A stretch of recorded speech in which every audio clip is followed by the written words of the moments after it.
It's about 45 here in downtown Salt Lake City, Utah. We are high speed ahead to some cooler temperatures coming up this weekend and into next week because, it is still February, even though it's felt like April over the past 72 hours or so. But as it is every single day, it's good to have you along for the ride. Spence Checketts behind the mic. That's Porter Larson behind the glass. We've got a jam-packed show on a Wednesday afternoon, the day before the NBA trade deadline comes and goes. What will the Utah Jazz do between now and tomorrow? Before the trade deadline is behind us. Former Ute Kyle Kuzma on the move. He's headed to Milwaukee. Chris Middleton lives in Washington now and plays for the Washington Wizards, which is probably not a great piece of news to wake up to. Patrick Baldwin Jr. and second-round draft compensation also goes to Milwaukee, while A.J. Johnson will be on that very sad flight with Chris Middleton flying when your reality becomes you are now a Washington Wizard. They also get a 2028 first-round pick swap. A lot of rumors right now about what could be next, namely Kevin Durant potentially on the move, namely Jimmy Butler potentially on the move. The Jazz standing by to help people consummate deals, I suppose. So we'll get to the latest with the NBA trade deadline. We have a couple of good NBA guests on the program today. We are one day closer to Super Bowl 59 in the Big Easy down in New Orleans. Don't forget, you can hear the game on our radio station, and you can hear a bevy of pregame coverage and a ton of postgame coverage as well. 10 hours of Super Bowl coverage for you coming up on the station on Sunday as the Chiefs and the Eagles set to do battle at the Caesars Superdome. The line hasn't moved. I say that every day. It's wild to me that line has remained at 1.5 points in favor of Kansas City. That obviously means people are expecting basically a pick 'em. But this is the most bet sporting event we have in our country every single year because, of course, we need more. $134 billion bet on sports by Americans this year. It is not going to end well. But anyway, nobody has really bet enough to move that line. 1.5. Kansas City is a slide favorite as Super Bowl week continues to roll along. We'll do a little Super Bowl on the show today to preview that game coming up on Sunday. Fallout, question mark, of the Utah football schedule release yesterday? I don't know. Maybe that's too dramatic, but a lot of people talking about it because it's college football content in January. Talked about this yesterday, just as a little bit puzzling that the best rivalry in this conference is buried in the middle of October. October 18th, Utah BYU at LaVell Edwards Stadium down in Provo. So we'll get to some reaction from the college football schedule release yesterday. Utah Hockey Club, man, what a dramatic win last night over the Philadelphia Flyers. Dylan Gunther, who's now back and healthy, gets the overtime goal, allowing the Utah Hockey Club to break that losing streak. So good news there. We'll do a little hockey on the program as well. It's going to be the Blue Jackets next on the road for the Hockey Club. RSL is actually in action right now. It's a preseason situation in Coachella. It's about all I know. But we'll do a little soccer on the program as well on this Wednesday. Halfway through that work week, one day closer to the weekend, we have college basketball on our station tonight. So just for scheduling purposes, coming up at 5 o'clock Mountain Time, Utah women are taking on Texas Tech. That game is on ESPN Plus, and you can hear it on our sister station. Or is it a brother station since it's called Hank F? You know what? I guess technically you're right. Well, these days, I don't want to assume, but Hank FM to me sounds like a brother station. Could it be a they-them station? Hank? Oh, wait. As of today, I think we're no longer allowed to say that. Also, it's a country station in Utah, so it might just be a brother station. We'll stick with that, okay? Might be a partner station. Utah women's basketball on Hank FM 101.5 starting 5 o'clock is tipped for that game. And then the Utah men will be on our radio station, ESPN 792.1 FM, starting at 7 o'clock as Colorado is in town. BYU welcomed in Arizona last night down in Provo, and it was a really, really good game. I watched the entire thing, and then the final 5 minutes, BYU could not hit a shot. If you have a friend who's a BYU fan, my guess he's complaining about the refs because, well, they never lose. The refs job them. They could not hit a shot down the stretch. Arizona's very good. That's the number 20 team in the country, a quad one win for them. And BYU, according to Joe Lunardi, still one of the last four in the NCAA tournament. So, fun time of year, a little bit of everything, little Super Bowl, little Jazz, little NBA trade deadline, little RSL, and, of course, college basketball, too. Sarah Todd is our first guest, the Two-time Utah Sports Writer of the Year and the reigning champ stops by the program today. Zach Harper, NBA Daily Assist style. He rolls by at 3. Jason Kreis from RSL. Talk a little soccer day at 3:30. Neil Smith behind the glass. So a little Utah Hockey Club and then some football, pro and college with Max Chadwick. So basketball guest, hockey guest, soccer guest, football guest. There we go. Covering all of our bases today on a Wednesday afternoon. Me, Spence Checketts, all of you, the great listeners, and that guy, Porter Larson. Happy Wednesday, pal. Back at you. You think the Jazz do anything between now and tomorrow? I mean, that's just kind of the question. Unless you want to talk Jazz Warriors tonight. No, I think that even if you go to the game tonight, a lot of the discussions around you, a lot of the discussions in the tunnels, they're all going to be about what's happening between now and the trade deadline tomorrow, which I think beneficially for us on the afternoon show is actually ending a little earlier than it usually does. So, yeah, I do think that, we're mostly looking at what the Jazz do between now and then, and I think they'll be active. You know as well as I do, Spence, in this business, whether that means something gets across the finish line includes a whole bunch of variables that include a whole bunch of other teams and situations there. I do think they'll be active. I think they'll look to get involved and up some draft positioning and maybe get in on some young pieces or expiring contracts. But whether that actually means that something materializes, we'll see. So, NBA trade deadline right around the corner. The Jazz have already made 3 deals, one with the Suns, one with the Clippers, and then, of course, a part of the Laker deal. And we'll get to the latest with that with Sarah Todd and, of course, Zach Harper as well. But before we get to Sarah, she's our first guest today on a Wednesday, courtesy of ESPN 700 Cash Kickoff. It's here, guys. Time for your shot to win $1,000 in cash to pay your bills. Text HAPPY to 508-777-1000. That's HAPPY to 508-777-1000. For a chance to win $1,000 in cash in this nationwide contest. Good luck from all of us at ESPN 700. All right, so NBA trade deadline coming up tomorrow. It will come and go, and the Jazz have already been a part of 3 different transactions. So let's dig into this a little bit because we had Bill on the show yesterday, and Bill and I were kind of kicking back and forth, mostly football topics, and he asked me at the end, like, what is the plan here with the Jazz?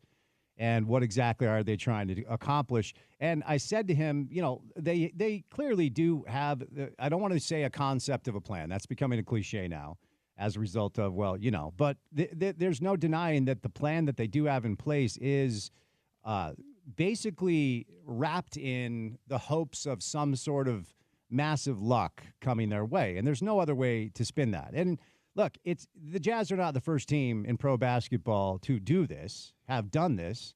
The fact of the matter is the Jazz as an organization have never really found themselves in this position for very long. So it feels new around here because it is new around here, but it's not new in the landscape of pro basketball. And really, the team that I always talk about, trying to parallel from the Jazz to a team that plays in the NBA that is in a similar market, that has similar challenges. And Texas, the income tax situation, like obviously they have some advantages that we don't here in Utah. But San Antonio is really the example that I've always drawn the parallel to because of the market similarity. And back in the day, it was even more analogous because Jerry Sloan and Greg Popovich often talked about their desire to build each other's teams based off the blueprint that the other put into place. And Popovich always talked about utilizing Scott Layden, Frank Layden, and Jerry Sloan as the blueprint for how he wanted to build his team, okay? So the Spurs have done this a couple of different times. Now, the issue, if you're a Jazz fan, is you're looking at what San Antonio's done, and you're saying, well, yes, they also had luck fall their way in a way that we've never had here in Salt Lake. The Jazz have been a lottery team 9 times, and they've never moved up, okay? So I view that as like, hey, we're due out here. At some point, if you're at the blackjack table, you get the 21, you get the blackjack, you get a couple of aces, you split, you see 2 face cards, deal or bust, and then you're able to walk away after a big hand. At some point, if you sit at the table long enough, the cards go your way, and you go on a heater, and then you can leave Dover with $3,000 and you feel good. At some point, that's going to happen if you stay in the game long enough. I'm not saying to drive down to Wendover to try to turn your paycheck into an extra $3,000. You get the deal. And that's why you hear Justin Zanuck and Danny Ainge talk about bites at the apple, optionality, as many chances as we have to actually hit on one of our picks or actually have a pick turn out to be in the spot where we can draft somebody who's generational. And until that happens, you just have to tread water. San Antonio did this once upon a time, and they were able to grab David Robinson with the number 1 overall pick. And then Tim Duncan, 4 years, Wake Forest, 1997, David Robinson is coming off this injury, his back injury the year before. And as the story goes, he said he was healthy, and Greg Popovich said, well, the thing is, you're not. And watch this kid at Wake Forest, and if we can lock into the number 1 overall pick, we're going to put Tim Duncan next to you, and we're going to win championships, which is exactly what happened. They beat the Knicks in 99. David Robinson, Tim Duncan get theirs. And then the Tim Duncan-led San Antonio Spurs are on a 15-year run that essentially was a modern dynasty in pro basketball. Multiple finals appearances, multiple rings. And then the Spurs did it again. And this time, Lady Luck shined on them when they traded a 25-year-old all-star in DeJounte Murray to Atlanta and stripped down their roster to the studs and only played what? Young players. Remember, tanking does happen in pro basketball. Zanuck's not allowed to say that, so he has to say we're playing young players. Okay, that's NBA code for we're not going to win for quite some time. And the calculated risk that San Antonio took has turned into what is clearly the next generation of a dominant player in Victor Wembanyama. Right? And so now they're able to expedite his growth already in year 2 because he's ready to win with De'Aaron Fox. And now San Antonio's got something. And that, in essence, is what the Jazz are trying to do. The problem is part of the plan is relying on things that are outside of your control. So if you're a religious person, pray for the first pick. If you're a Gen Z millennial that doesn't know how to make your way through the world, manifest whatever it is, sit in your room and manifest a yacht and the Jazz number 1 overall pick, whatever works. Because this plan will not work without luck. And you can knock on Ryan all you want. You can knock on Danny all you want. You can knock on Justin all you want. You can be a Jazz fan, a longtime Jazz fan in our city that is just confused about what is going on because it is new here. We've been able to traverse our way out of bad spaces to pretty good teams pretty quickly and back to competitive nature, then suddenly back to contention. And that is not on the horizon anytime soon unless Lady Luck shines on the Jazz. And yes, that's part of their plan. It just is. And there's really no other approach, in my opinion, for a team that plays their basketball in Salt Lake City in the modern day and age of the NBA, where guys like to team up. Guys that have known each other since they were 14, 15, 16, 17, they want to play together. And their preferred landing spots, hate to break it to you, it's not here in the Rocky Mountains. So the models you look at are the teams that are in this market that have been able to do this and find their way into dynasties or championships, and San Antonio is the best example. And even the other examples of teams that play in cities that are a little bit like Salt Lake, they have been able to stay in the game long enough to have that flop card hit and get exactly what they need to take the pot in the form of Nikola Jokic in the second round for Denver and Giannis Antetokounmpo mid-first round for Milwaukee. So, yes, you can say, well, the Jazz just need to find their Jokic. They just need to find their – yeah, okay, and that happens sometimes. And the Jazz have found value mid to late first round, second round with some of the best players we've ever had here. But if you're going to play the odds are that in order to get a generation, and not like a Gordon Hayward good player, Donovan Mitchell 5-year, like a Victor Wembanyama, Tim Duncan, Nikola Jokic, Giannis Antetokounmpo, we have not had one of those players here since John Stockton and Karl Malone walked away. We just haven't. And that's why we haven't had a team that's been close to winning a championship. And the best way to play the odds in order to make that happen is to do what the Jazz are doing this year. The problem is they should have started 2 years ago, but I've been over that ad nauseum. Steph Curry in town tonight. Jazz taking on the Golden State Warriors. Going to head down to the arena. Excited for that. And, of course, we'll keep one eye out for any news as far as the NBA trade deadline and whether or not the Utah Jazz are involved. All right, we'll catch a quick break on this Wednesday afternoon. Going to bring in Sarah Todd coming up on the other side. We have Zach Harper. We have Jason Christ. We have Neil Smith and Max Chadwick. All of our bases covered on a Wednesday afternoon, and it's great to have you with us right here on ESPN 700.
Speaking of Beyonce, I don't think I ever was able to ask you, how do you feel about Beyonce now being the greatest country music artist of all time after the Grammys on Sunday? Yeah, so I'm not outraged about her winning an award. Number one, I'm not a big award show guy. Didn't she win Country Album of the Year? She did, and to be clear, I'll say this. I don't necessarily think that was the best country album of the year, but it did have some country elements. I will play devil's advocate for the Beyonce country side.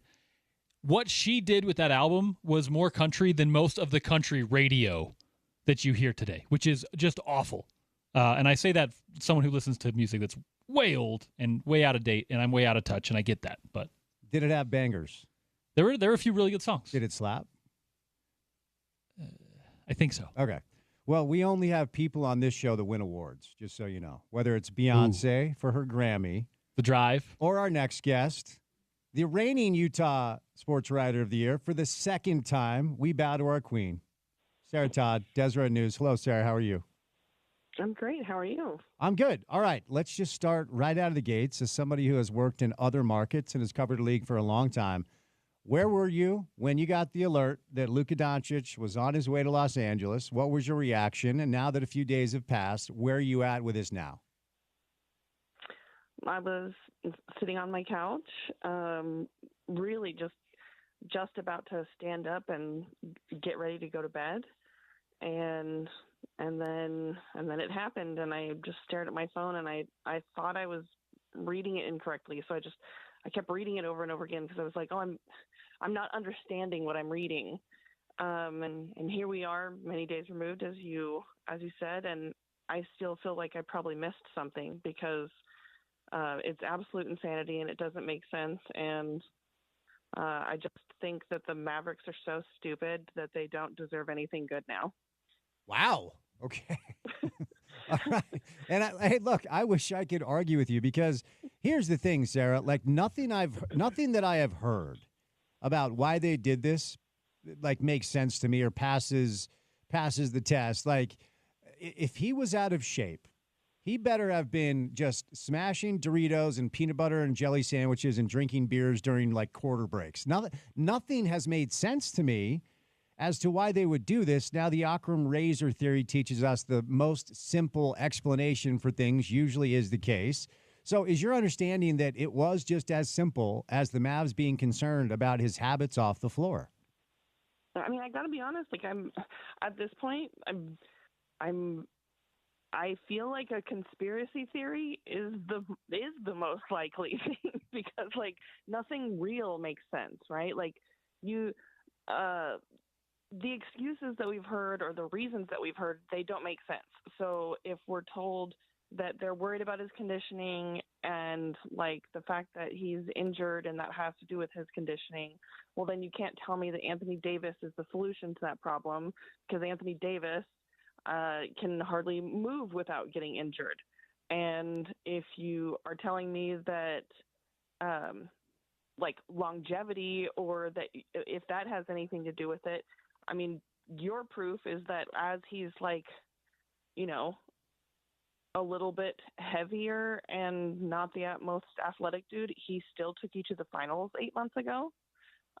So your logic doesn't make sense if that's your excuse. And then if you're telling me that it's about the money or that you're worried, Luka Doncic was not going to turn down a Supermax deal. So the idea that they were calling like, oh, you know, it was going to be a tumultuous summer. No, it wasn't, because what you should have done was sign the Supermax deal, do it with a smile on your face.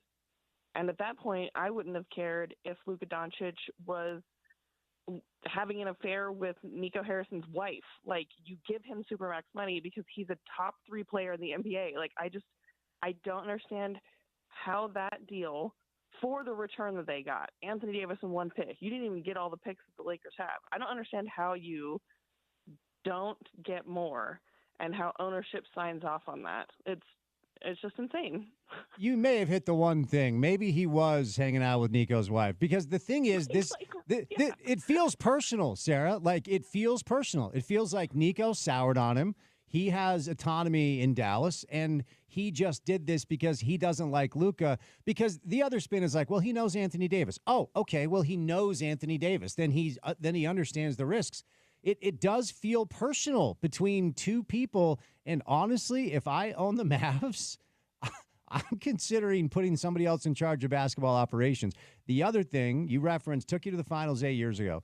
You know, if you combine regular season and postseason, Luka led the league in minutes played. Like, okay, he's not right when he comes back from Slovenia or whatever. He needs to lose some weight. He always gets right when he needs to be right. And he's 25 years old. This has to come down to some personal vendetta that Nico had with him.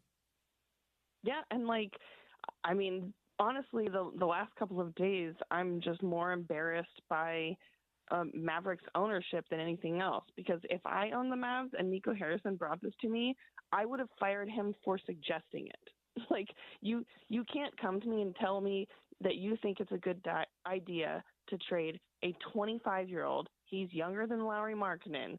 He is younger than so many people in the league. He's barely older than Walker Kessler, right? Like, he's so young. He was the scoring leader last year. He's already a 5-time All-NBA first-team selected player. He's probably going to go down as one of the greatest players ever just because of how offensively talented he is.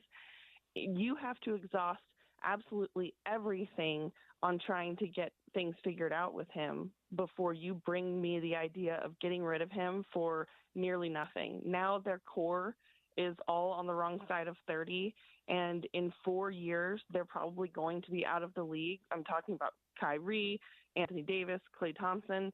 They're not going to have any picks to show for it. And then they're going to look at their Western Conference foe of the Los Angeles Lakers, and Luka Doncic won't even be 30 years old, and he'll be the king of LA. Trevin Nell is older than Luka Doncic. I'm just realizing this. Trevin Nell, who plays for BYU, is older than Luka Doncic. Mind blowing. Yep. All right. So what does this do in your mind to the Lakers? Not down the road. What it does for the Lakers down the road is give them another bridge that they've always been able to build. After Wilt, it was Kareem, then Magic, then Kobe and Shaq and Gasol, and then it's, of course, LeBron, and now it's Luka. So they get their bridge, and you could not handpick a better replacement for LeBron than Luka because they do so many of the same things, and they do them at the elitist of levels. So I know it resets them moving forward, Sarah, but what does it do for them this year, best case? Well, they still have a first-round pick left. They still have pick swaps left. They still have young players on their roster.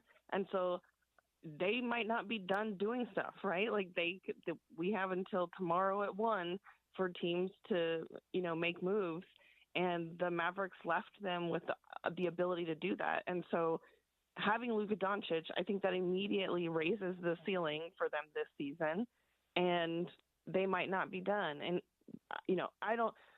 Luka's the kind of player that LeBron was when he was younger. LeBron is probably still, like, he just makes people around him better.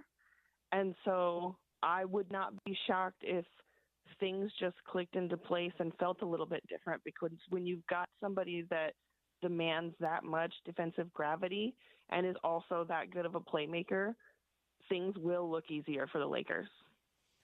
All right. The Jazz were involved, kind of. They absorbed Jalen Hood-Schifino, who, coming out of college, there were a lot of people that liked him. He played at Indiana, but through a couple years, he has not been able to find his footing. He got Fredetted. He got jimmered. His third-year option was not picked up, which doesn't happen very often. I guess the Jazz get to take a look at him, but so far it hasn't looked good. They get a couple of second-round picks. Tim McMahon, who joined our show yesterday, reported that Danny and Justin did not know the framework of the deal, that they were helping basically be the conduit to having it completed. And I don't know how I feel about that, because Tim made a good point. Like, if the Jazz didn't do what they did, another team would have done it. And so for your trouble, you get a couple more assets, and then but I don't know. It's hard for me to believe. I would imagine Danny and Justin would both want to know the framework of the deal and every detail that they were helping consummate. What are your thoughts on that portion of the report? Yeah, I mean, I think that Tim is right, because I think if you just think about it logically, right? Like, if Rob Pelinka calls and he said, "Listen, I'm not going to tell you everything that's happening, but Do you want a couple of second-round picks and a player for free? If the Jazz are like, well, we want to know more, all you got to do is hang up the phone and move on to the next team. And also, that deal doesn't get done if anyone knows about it. That is the only way that deal gets done, because if I'm Justin Zanuck or Danny Ainge and I'm hearing the framework of the deal with time to say anything about it, I'm like, hey, Nico, hang on. What about we wait till the summer? You can have Larry Markkinen and literally any pick you want. How about a lot of picks, many, many picks? Every team in the league, so many teams in the league, maybe not every, but many teams in the league would have been able to offer a nicer package. And so it's the only way that it gets done is if nobody knows about it. Yeah, and that's a good point, and that's why I've been a little hesitant to criticize. I do wonder, because here's what the Jazz also did. They really devalued that 2027 pick they have from the Lakers that's top 4 protected. There was a chance, LeBron retires this year, or he's got one more year left. Maybe he picks up the option, he retires. And then 2027, there's a good chance that potentially the Lakers are looking around for their next bridge. Well, now they have it.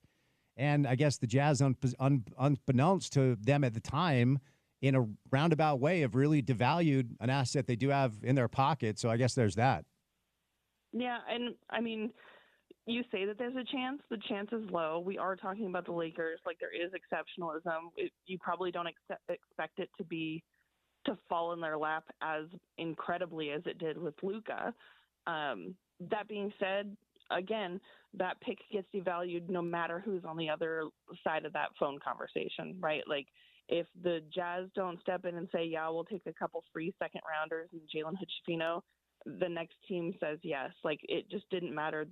Clearly that deal was going to happen no matter what. And so that the value of that pick was devalued when Nico Harrison started conversations with Los Angeles. Do you think if Nico and Rob, I don't know, FaceTimed Danny or whatever and Justin and was like, hey, guys, here's the deal. This is the trade, and this is exactly what's happening, and we want you to help us make this happen, and in return, you will get these 2 second-round picks and this young player. What do you think Danny and Justin say? Well, that's a great question. I mean, if I'm told this is happening and there's nothing that you can say to make it not happen, it's a couple second rounders out of spite. I mean, I might be like, okay, we'll try the next team then, and then I might get on the phone and tell everyone else to say no too. Yeah. Just spread the word. Just ruin everything. Yeah. Well, ultimately, the Jazz have made 3 moves. So before we get to whether or not you think they'll make another, let's talk about what they've done. And so, obviously doing their calculation on Cleveland specifically indicates that they believe the least favorable of the picks they send Phoenix in the next 3 draft cycles that go to them, 25, 27, 29, are likely to be in the 20s. Now, we don't know 4 years from now, but the least favorable of the 3 probably won't be great. So I understand the risk. 2031 unprotected Phoenix picks comes to Utah. Matt Ishbia has shown that he's willing to spend, and so far the spending hasn't turned into great results. But we'll go one by one. What are your thoughts on the deal the Jazz made with the Suns? I'm fine with that. Like, I know that it's fun, it's interesting, and that Jazz fans have a lot of hope, even for the picks that the Jazz have gotten in the 20s. Like, if you're looking at Isaiah Collier and you're looking at Bryce Sensabaugh or Kyle Filipowski, and sure, we have not exhausted the lives on those yet, but those are not picks, and those are not the types of players that are going to fix the Utah Jazz. And there's not a team in the NBA who banks on getting the help they need out of the lower end of the first round of the draft. You hope that you hit something, that you find a diamond in the rough, that someone turns out to be better than even expected. That's part of the draft, but you don't bank on it ever. And so I'm fine with taking 3 picks that you are definitely not banking on fixing things for you, and getting one that looks like it's going to be really good, especially since you can't play them all, right? Like, you can't use all the picks and use them on players. And so why not get one that might seem even better than everything else if you were to put it in a package and trade it away? All right, the Jazz helped the Clips get below the luxury tax, and the Drew Eubanks and Patty Mills era comes to an end in Salt Lake. And kind of the same situation, Jazz were asked to absorb a couple of players. P.J. Tucker still on the roster. Mo Bamba waived for Jalen Hood-Schifino. But your thoughts on what the Jazz did with the Clips? Yep. They get 1 or 2 second-round picks out of that. There were no plans. There was no future for Drew Eubanks and Patty Mills on the roster. So it's just like it didn't really matter. So sure, fine, let's go. Yeah, 30 second-round pick, cash considerations. And, that leads us to – now, we already talked about the Laker deal, but what that leads us to is what could be next. And I guess if it's, Drew Eubanks, Patty Mills, as you said, no plans for them in the future. I mean, I am kind of chuckling to myself about the whole pups don't raise pups. Hence, we get Drew Eubanks and Patty Mills, and now the pups are raising the pups. But anyway, moving on. What all this indicates, Sarah, to me is whether it's John Collins or Colin Sexton, who's now hurt with a sprained ankle, or Jordan Clarkson, the message the Jazz seem to be sending to the open marketplace is certainly if you give us a first, you can probably have all of them. But even if you'll give us any draft compensation, these veteran players are to be had. Are you digesting this kind of the same way I am? And what do you think is next for the Jazz? Yeah, I mean, I think that if we're talking about John Collins and Colin Sexton, certainly a first would be what the Jazz are looking for with those. But they're not looking for long-term contracts. You have to make the salary work so that it can go through league office and be approved. But those players are to be had if somebody wants them. And I think that if the Jazz weren't still having conversations, then Jalen Hood-Schifino would be with the team right now. And so the fact that P.J. Tucker has not been waived yet, the fact that Jalen Hood-Schifino is not with the team, neither of them are, what that means is that the Jazz aren't done having conversations. And so I don't expect it to be completely quiet, with the small caveat of they don't have to do anything. They've proven already this season that they can tank with the best of them with the roster as constructed. And so if they don't do anything, they can still achieve that goal this season. But, they would have already done something with P.J. Tucker and Jalen Hood-Schifino if they weren't planning to do something more. So tomorrow the trade deadline comes and goes. Let me bottom line it. Do you think the Jazz do something between now and the deadline? I do. Okay. I think that, and I think the most likely scenario is that John Collins is moved for a couple of reasons. One, he's the player that the Jazz have had the most conversations about leading up to the trade deadline with other teams. He's the player that has kind of rehabbed his reputation the most, his on-court production. He's having an absolutely great season. The thing that most teams were worried about him is that, his last couple of seasons in Atlanta, it was believed that his three-point shot was broken. And I think he's still shooting above 40% at this point. And so he's done a really good job with Utah. And so he's kind of at the height of his trade value powers. And so there's no reason not to strike while you have that. I think that the Jazz are a little bit more hesitant to deal Colin Sexton just because you can put him in so many different positions down the road, and he can be useful. He's so consistent. And so I think that it would take a little bit more to get Colin Sexton. And so both are kind of up there on the list, but I would not be surprised if John Collins is not on this team after tomorrow. I agree with that. I've also been told the same. Let me throw a little curveball at you while acknowledging I don't believe anything like this is something they're considering. But if a really good young player becomes available and that team is interested in some draft capital and maybe some salary relief, I'll use Kobe White as an example. Chicago apparently is willing to deal Kobe White. Now, Kobe's only 24, and I like him. I think he's really good. So is there any part of you that believes if there is a young player that actually would add to the group, do the Jazz even look at that at all?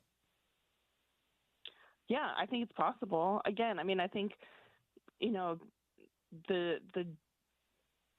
point about the Jazz doing bad this year still stands, but they have enough guys who lack experience, and they can massage that injury report as much as they want to from now to the end of the season. So I don't think that there's anything holding them back from getting a young player who they actually think is going to help. If they looked at Kobe White and they thought, like, you know what, he can actually be a piece for us for the next few years, the Jazz aren't going to have any problems doing a deal like that. I don't know if that's going to be the deal. I know that the Jazz have been in conversations with Chicago, but they also now have Kevin Huerter, Chicago does, and that was one of the players that was already discussed in a potential John Collins deal.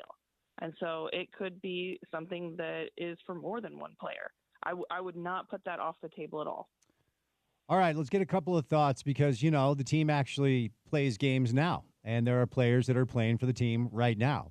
And I haven't talked to you on air for a few weeks, so I'm starting to see, like, all of us are doing the thing where it's like, okay, are these young players growing? Is one of them going to pop and start playing well? I'm starting to see things from Isaiah Collier that I like, that I was not expecting. You know, I think he's been starting 15. Yeah, he has 15 starts now.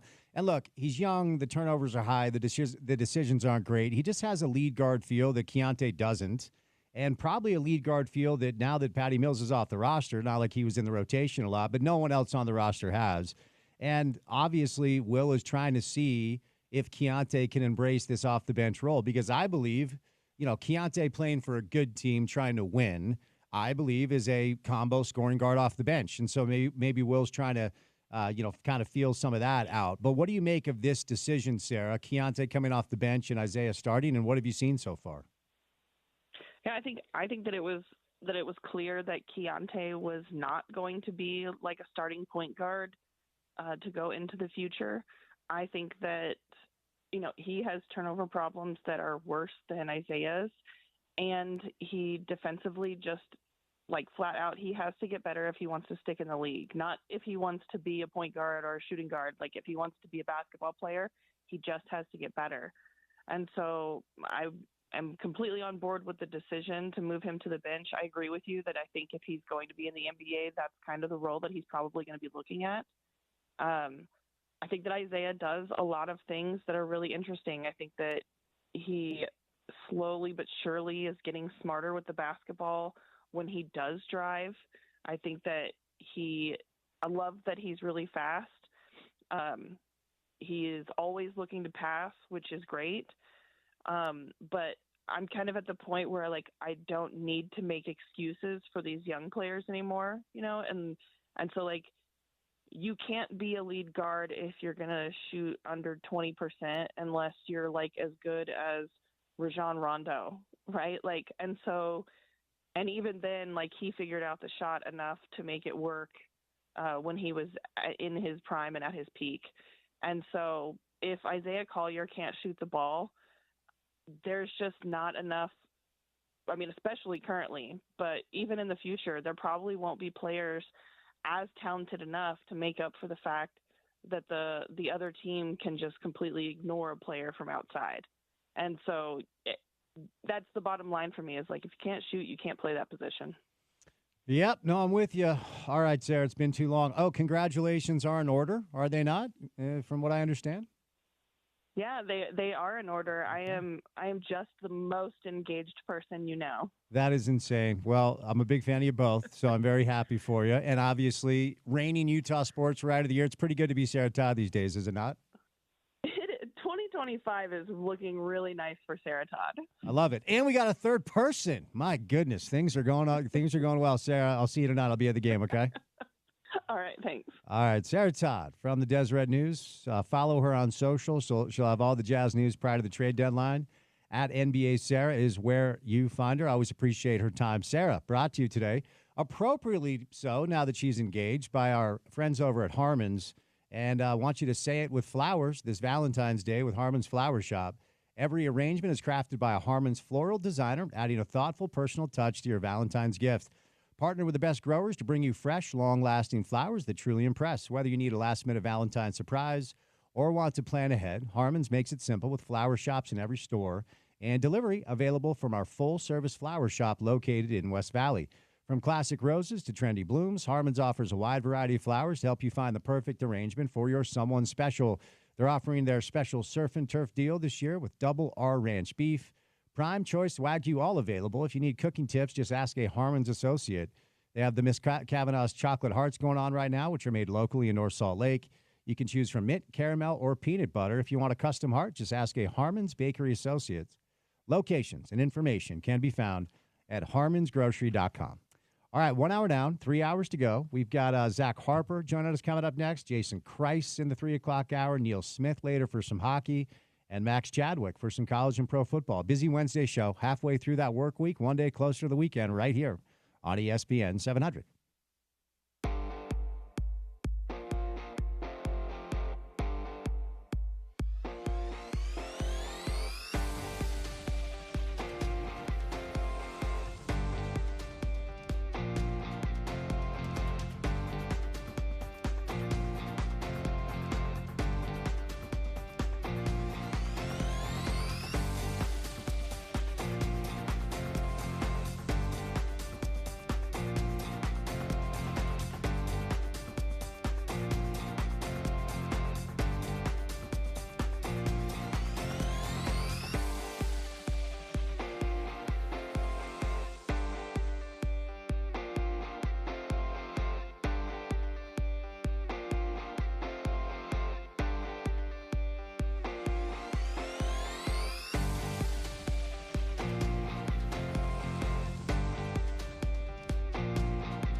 New piece from our buddy Matt Brown, Extra Points, with a couple of data links to some data about private equity making its way into college athletics, a topic that we've talked about a lot on this show. Matt is a consistent guest, and he just released this newsletter, I guess, yesterday.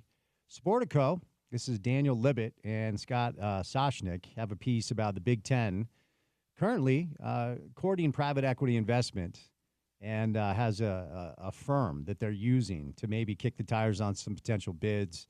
I do feel like this is an inevitable reality and probably good news in a lot of different ways. I mean, Matt does a good job of outlining this, how, a lot of – and University of Utah is really lucky this way, by the way. The president of the U, Taylor Randall, is a really sharp guy with a business background, because Matt goes on to talk about how ultimately – a lot of people who run college athletic departments and administrators might be smart people and good humans, but many of them do not have a sophisticated understanding of the global entertainment business, user analytics, creating and managing new IP, sponsorship sales, and plenty of other components that come with running a big budget professional sports business.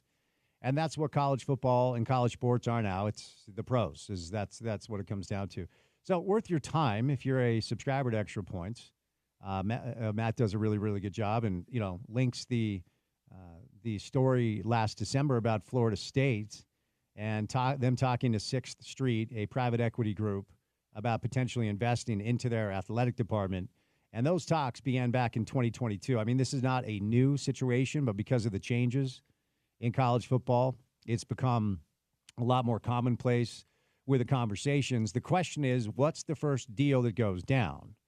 Now, Mark Lazary, who's the owner of the Milwaukee Bucks, he was speaking somewhere, and I'm not really sure where it was. He was speaking in front of a massive group of people and essentially laid out the details of his proposal to a college football program where $400 or $500 million for, what he said at the time would be 51% as far as the equity share in the program. And I don't know if that percentage is going to be the split, because I do think if you want to invest in a college football entity, and certainly it's more complicated if you're a publicly owned institution. You have to traverse red tape with the state. Probably have to get the legislators involved, the governor, to kind of iron this out to make sure everybody gets what they need. But my understanding is what is more likely to happen is 49% share being sold to a private equity group, and that therefore the institution maintains majority shares, and they can operate what they need. They can operate the football program, the athletic department, as opposed to allowing a group to come in and just take over, because people will lose their jobs in that direction.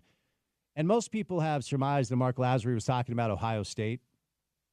But ultimately, I think people like Taylor Randall and smart business people in charge of institutions understand the value of what college football could be. I mean, it's already very, very valuable, but the value that college football could bring an institution, if somehow, some way, when college football settles into this pro model, it is still tied to said institution, and therefore the revenue generated by the college football team that you have with your school, so long as it is on the right side of delineation, can generate hundreds of millions of dollars, just like pro football teams do every year, as long as the business is set up the way it needs to be set up. I mean, the Big Ten generated 72% more revenue than the Big 12 in 2023.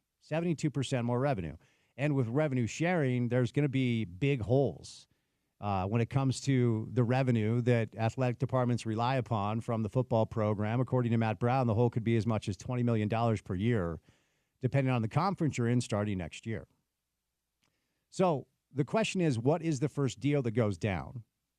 And after that deal goes down, does that open up the door where we're going to see a ton of dominoes fall? Because I know that a lot of groups are presenting or preparing to present once one blueprint falls into place. And that usually is how this has to go down. Once they have one deal that has been consummated, it has been signed, it has been approved by the folks in public leadership that have a hand in operating a publicly owned institution. The privately owned institutions are in a much better place. They don't have to jump through the red tape that publicly owned institutions will have to jump through. Like BYU, if they wanted to sell 48% of BYU football, 49% of BYU football, that's a transaction that they can negotiate with whatever private equity group, venture capitalist people they talk to without the approval of the public leadership. But it would be with the approval, of course, of the church and the church's leadership who own Brigham Young University. So I find this thing really fascinating because it will, to me, start to clear up how football teams will be forced to, or either forced to or elect to adapt to the modern day of college athletics and the modern day of college football, and what will the operations look like. And once these deals start to come down, I think we'll have a clearer picture of, A, whether or not it's going to happen. I mean, I guess we should start at the lead. And B, if it does happen, what's that blueprint look like? Is it Ohio State? Is it Notre Dame? Is it one of the big blue bloods? And then how many private equity groups elect to follow? We'll use Mark Lazary as an example. Let's say Mark Lazary buys 49% of Ohio State. How many private equity groups look at the framework of that deal and say, we want the same deal to buy Miami, to buy Texas, whatever it is? It doesn't matter which institution you want to use it as an example. The only qualification that you have to have, and the hard thing about a school like Utah or a school like BYU, is all of us around here believe that if a college football NFL model super conference situation unfolds, BYU and Utah will get that invite. Is there a guarantee there? Because if you don't get the invite to this inevitable shift where it does look like pro football with an AFC and an NFC, the model everybody uses is the Big Ten and the SEC essentially inviting, the remaining schools of the other conferences who fit the bill and have enough juice in the athletic department, depending on what your criteria is, right? So do you care about market size? Do you care about, Nielsen ratings, TV rating? Probably. I mean, that's probably going to come into play because it always does. Do you care about the quality of the program? Of course you do.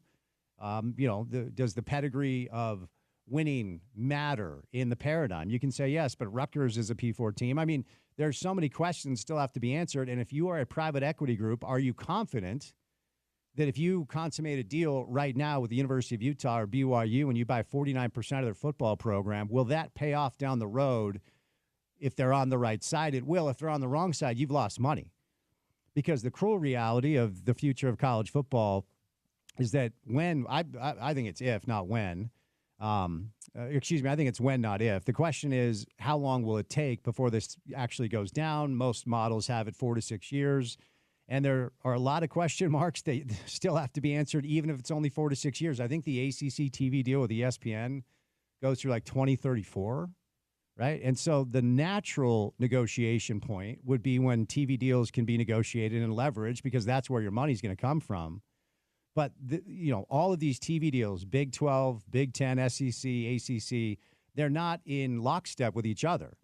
They have staggered dates. So there isn't one logical time frame that makes sense. So lawyers will have to get involved. Massive checks will have to be written. If somehow you can get mainly the P4 conferences, all due respect to the G5, to somehow, some way, have the ability to take their TV deal to market together at once. And that's the day that makes the most sense. The problem is there's no day that's logical because every TV deal expires on a different point. But if you're part of one of these PE firms and a deal goes down, where Mark Lazary buys 49% of Ohio State, of course, the logical thing to do would be take the same blueprint and buy Alabama and Texas and Texas A&M and Michigan and Penn State and the schools that everybody know, like the SEC and the ACC, the SEC and the Big Ten schools now, the schools that everybody know will be a part of this moving forward, of course, will be at the top of the list. But what does that mean for schools like Utah and schools like BYU? Because of what we see after this blueprint is actually presented to the marketplace in the name of a deal that's been consummated and is completed and it's signed, what will we see with the Oregon Ducks? What will we see with, the other Big Ten and SEC schools that will start to be snatched up?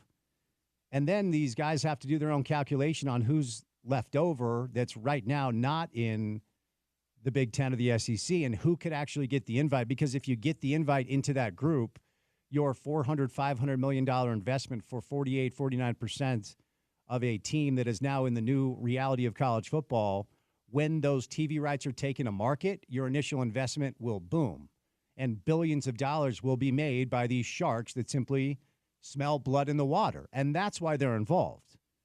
They're not involved because they want to save college football. Don't believe any of the altruistic BS with these guys. They're about one thing and one thing only, and that's return on investment. And return on investment won't come until the TV deal is negotiated and actually you start seeing those returns. But if they can somehow, some way find a time frame that works where all of the TV deals have either been negotiated with a buyout or they expire at the same time, and then you have your 40 teams or whatever that you've invited, and you say, okay, this is who we are now. There are 20 teams in the Big Ten. There are 20 teams in the SEC, and this is the new model of professional football. Essentially, we're just not calling it the NFL. It's college football, but it's pro now with 2 conferences. The private equity guys that have bought into that group of 40 teams will see their investment go to the moon after negotiating that TV deal. Because what that TV deal does, there's no more Utah Cal Poly. There's no more BYU Portland State. Every week, it's Utah Oregon. It's BYU Ohio State. It's Michigan USC. It's USC Alabama, et cetera, et cetera, et cetera. Every week, the games are just like they are in pro football. And, of course, in pro football, at times, teams are up, teams are down. But it's big brands against each other every single week. And if you are a power broker and a decision maker and a television executive, that is your college football dream. Because you don't get the schedule anymore and you say to yourself, where are we putting Arizona State, Southern Utah week 2? What are we doing with that game? No, you have Colorado taking on Washington week 2. You have UCLA taking on Texas A&M. I mean, every single week, you will have the biggest and best brands playing head-to-head, and that's always been the one thing college football is concerning as it pertains to decision-makings from television executives. The content that you're giving me week in and week out has 4 or 5 massive holes because there are FBS, FCS matchups, and smaller teams are going to get paychecks to get their heads kicked in from the bigger teams, and nobody gives a rip about those games. The ratings aren't high. Nobody watches because more often than not, it's 64-10 at halftime. And there's occasionally an upset, and that makes it fun, but that doesn't happen enough to justify a television executive putting that game on his TV station. And that's what this is. That's what this is. That's what this game is. It's what makes football king in this country. The TV show is better than any other sport, and it's really not close. And in my opinion, the television show in the NFL is a lot better than it is in college football. And the college football TV show is great. But what the college football TV show forces on television executives are 4 or 5 pieces of content every week. They're like, hey, do we have an ESPN 11 that we can put Florida Mercer on or whatever it is? Nobody cares about this game, but it's on the schedule. No, then every week it's Oklahoma versus Florida. It's, it's Auburn taking on Utah. I mean, every week it is big-time teams going at it against each other. And that TV deal will go to the moon. And therefore, that is why every time you open up a newsletter about the business of college football, it talks about private equity guys circling like vultures because that's what they are. And it's not about altruism. It's not about saving college football. It's about, wait a second. This is an unregulated marketplace, and nobody can really stop us from flexing our muscles. We're getting involved here.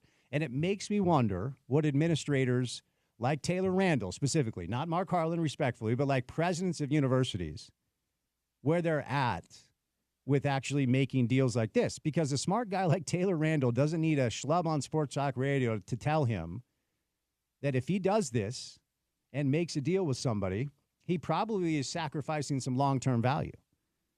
Because the best point to be in is just to kind of keep going and then get that invite into this group, and then you keep all the revenue for yourself.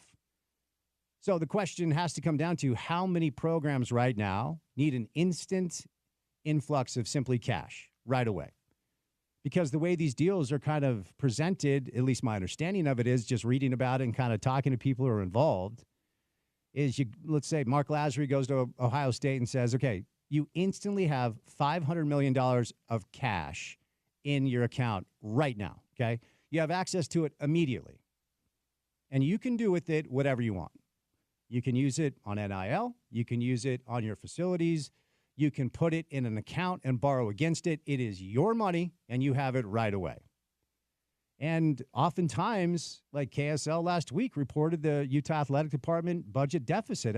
Obviously, it's not as simple as saying Utah Athletics simply lost 17.5 mil. Like UCLA could use $500 million right now. I mean, we hear things every year about big-time college football athletic departments that are carrying a ton of debt and making it really hard for them to operate the way they want to. So how many programs right now are desperate enough for an instant infusion of cash to sacrifice nearly half of the equity of their product and then give up a bunch of value later on down the road once this new TV deal is negotiated and you see how much money is being brought in? And I certainly don't have the answer to that. If I did, I probably wouldn't be doing this job. But that, to me, is kind of the balance. Are you on strong enough financial footing that you can tell VCs and private equity guys to kick rocks because we're good and we're just going to wait it out until we're a part of this new reality? Or do you have to have that investment right now to make yourself attractive enough to be part of the new reality? I mean, it's a complicated thing, and people that are really smart as it pertains to running businesses will get involved here. But a little bit of a new wrinkle today is it was reported the Big Ten is really courting private equity money through a outside firm, it looks like, called Evercore, who I've never heard of. That's an investment bank, and they're reaching out to PE firms this week. And, of course, we're still waiting for the deadline in the House versus the NCAA antitrust lawsuit. And that could change everything, could fundamentally change the economics of college athletes. So I thought that was interesting, came down earlier. We have 2023 conference revenue numbers, according to Sportico, waiting on the ones from last year. 2023 Big Ten, $880 million. SEC, $853 million. ACC, $707 million. The Pac-12, $604. This is 2023, and the Big 12 was $511. So, I mean, no surprise that the Big Ten and the SEC are atop this list with the conferences that generate and retain the most revenue.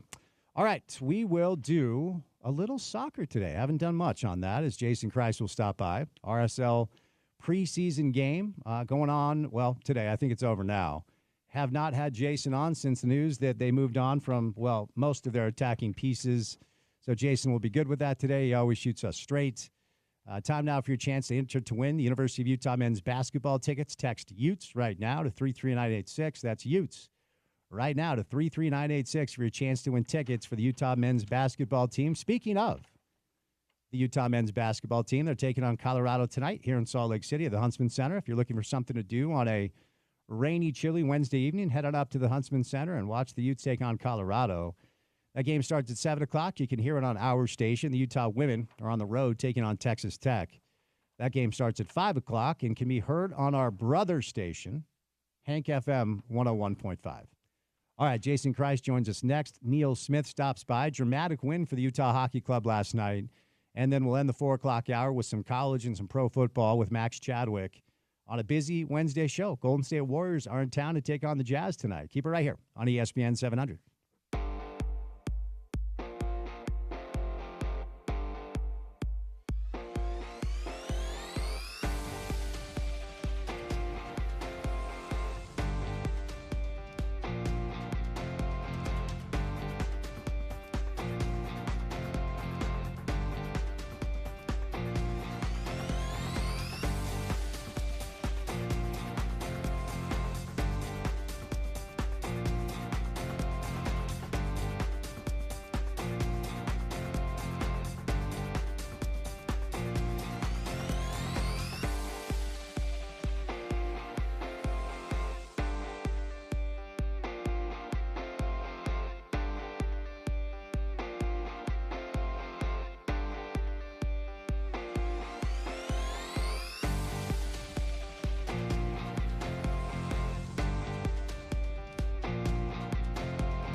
All right, Neil Smith's going to roll by. Dramatic win for the Utah Hockey Club last night. In overtime, Dylan Gunther got the goal. Max Chadwick also in the 4 o'clock hour for some college and pro football.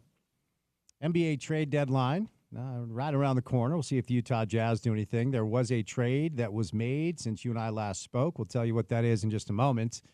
But let's do a little soccer. RSL in Coachella, not for music, but for soccer. And our next guest, friend of the show, it's been a minute, but it's great to have Jason Kreis back on the show on a Wednesday. Jay, how you doing, man? I'm doing okay, Spence. How are you? Are you in Coachella? Coachella is a strange sort of area that I'm not in. I'm in an area called La Quinta, which is close to Coachella, apparently. Oh, okay. All right. Is this the first time you guys have done any preseason training in Coachella? And what's the occasion? Why are we in Coachella these days? It's the first time I've been down here for preseason training. I came down in December, about 2 months ago with the academy teams. They had a massive MLS tournament down here. So it has become a hot spot for large soccer tournaments because they have a bunch of polo fields, actually, is their main use, that they turn into soccer fields, and they host big events like this preseason sort of tournament. It's not really a tournament, but I think there's 13 MLS teams here playing games. Have you ever been to the Coachella Music Festival? I have not, Spence. I have not. No, it feels like that's your scene, Jay. I'm surprised. Well, I don't think UB40 stopped by here anytime lately. So I looked up whether or not UB40 has ever played Coachella, and they have not, because I really wanted to make that joke. But they've never played it, Jay, so we have to move on. All right, my friends, it's been a minute, so bear with me. We're gonna do a little, content and conversation about things that have already happened, you've already discussed, but not in this space. And look, I can remember when I got the alert that Chicho had been suspended last year, and I just thought, like, man, I really hope this does not derail this magical season this dude is having and how fun that team is in attack. And look, man, I know it's more complicated than just that, but what is your perspective after a team set a season single record for points and goals scored that you guys have elected to kind of break this thing down brick by brick, and we'll start at the top with your leading scorer a year ago, Chicho Arango, who's no longer with you. I need your take on this. Well, I think it was pretty evident for all to see that there was one Chicho Arango, and then there was a completely different Chicho Arango, and the one Chicho Arango we quite loved, who scored 16 goals for us in a very short period of time. And the other one stopped being able to score goals and probably didn't put in the work rate required of an RSL player and didn't represent us the right way on the field. And so we felt the need to try to solve that in a better way. And frankly, from Chicho's perspective, I'm pretty sure that he felt that he wanted to move on as well. So the time was right for both parties to look for a different solution, and we found one in being able to move him to San Jose. So, like I said, you probably can't draw a completely straight line from the suspension to the decision, but you can draw a line, yes, question mark, from that situation to what ultimately led you guys to moving him on. Is that fair to say? No, I mean, ultimately it was just about the fit. Like I said, I think both parties had brought their cards to the table and said, maybe this isn't a great fit for us to continue forward. So ultimately, we're always going to be a club that wants and needs players that are desperate to represent our badge and to represent our community and to give everything they can for the club. And if a player says that he no longer can do that, then we need to find a better solution for them. There are folks, I'm not one of them, but there are folks that have surmised that maybe you did not receive fair value for a guy like Chicho based off of what some other strikers went for to some other teams, Jesus Ferreira to Seattle, and you guys get 1.4 in general allocation money. And a lot of people wondering whether or not that was the best deal on the table and whether or not you were kind of forced to do this thing quickly. Give me your thoughts on that. Well, I think whenever you talk about value, that's when you start to involve a lot of people's opinions. And I think anytime you start to involve a lot of people's opinions, you come to lots of different solutions. Lots of different answers about that. So it's difficult for me to say. Certainly if you looked at some of the other trades that happened in similar times, you would say perhaps the value wasn't right. But if you looked at our situation, San Jose situation, perhaps the value was correct. And we also have to remember that that's a big, big salary on our books that we were able to move. and spend it in another spot. So that valuation perhaps is not considered as often or as by many people as it should be. Anderson Julio, I thought last year really filled a lot of different roles, and when asked, kind of stepped up pretty admirably, showed himself, in my opinion, to be a pro, and you move on from Ando as well. We won't talk about Andres. We all know why you guys did that, but a lot of your striking pieces from a year ago gone, and Anderson Julio on that list. Give me your thoughts on that decision. Yeah, Anderson, I think, did a really nice job for us when he came off the bench and was able to affect change in games. For me, Anderson is more of a situational player than he is necessarily a guy that should start games for you or start games on a consistent basis. So we were looking at, sort of that depth piece and what we may or may not be able to add from there. And when the calls start coming in for a player like that beginning to age, you've got to listen to those valuations and what that could mean. So the trade was a good one that we moved him to Dallas, received good compensation in return. And we were able to go out and get a younger version of an Anderson Julio, which we've acquired 2 players since then. And I think one, if not both, can easily fill those shoes. Matt Crooks, after a year in Salt Lake, also was a player that you elected to move on from, and my understanding is he kind of wanted to maybe get closer to home. And so, is this another situation where you just tried to do right by a player whose performance you were pleased with for 1 year? Yeah, I mean, I think it's unfortunate, but there are going to be players that come to our league and just don't seem to adapt. Once they get their family there, their family doesn't seem to adapt. And he was a player that even after a couple of months of being there, was voicing concerns that he just wasn't that happy and he didn't feel like his family could settle in. And so we were, sort of looking for solutions from that, from a very short-term perspective to when it happened at the end of the season. And ultimately, Matt was a terrific contributor for us from just a flat-out soccer perspective. But, in his position, our feeling is that we need a player that's going to have more statistical contribution than just the work rate. He was certainly one of our top contributors as far as work rate and distance traveled and high-speed running and all those things. But statistically, for a player that plays in that number 10 position, we need goals and assists. This feels a little new to me, Jason. It feels a little unprecedented to me as far as the time I spent with the club and now covering it from this perspective over a number of different years. To have a team that was very good, a playoff team, a very entertaining team, albeit a different team in the second half of the season, simply be broken down this way. Does that say anything about the state of the locker room last year that maybe none of us really knew about, as far as maybe it was not in the place you wanted it to be? No, not at all. I mean, I think that's really one of Pablo's strengths is that he gets a ton of buy-in from his players, and those guys will give everything they can for him. I think it's a good piece of our identity in our club that we need players that are going to, as I said, be super, super committed to our club, and I feel like we did that and had that last year. I just think it says some things about sort of what our next step is. I think we felt like the group took a major step forward last year, but let's face it, when the chips were down, we exited the first round of the Leagues Cup. We exited the first or second round of the Open Cup. We exited the first round of the playoffs. So we've got to take a hard look at ourselves and say, yeah, it was a great year, but could it have been better? And we come to the conclusion that yes, there are some acquisitions and some player moves that we need to make to improve our roster. But then there's also some other things that we're looking at just from as far as a culture perspective, professionalism perspective, those sorts of things that we think we can make big strides on. I had Kurt on, I think the week before you transferred Gavin Beavers on.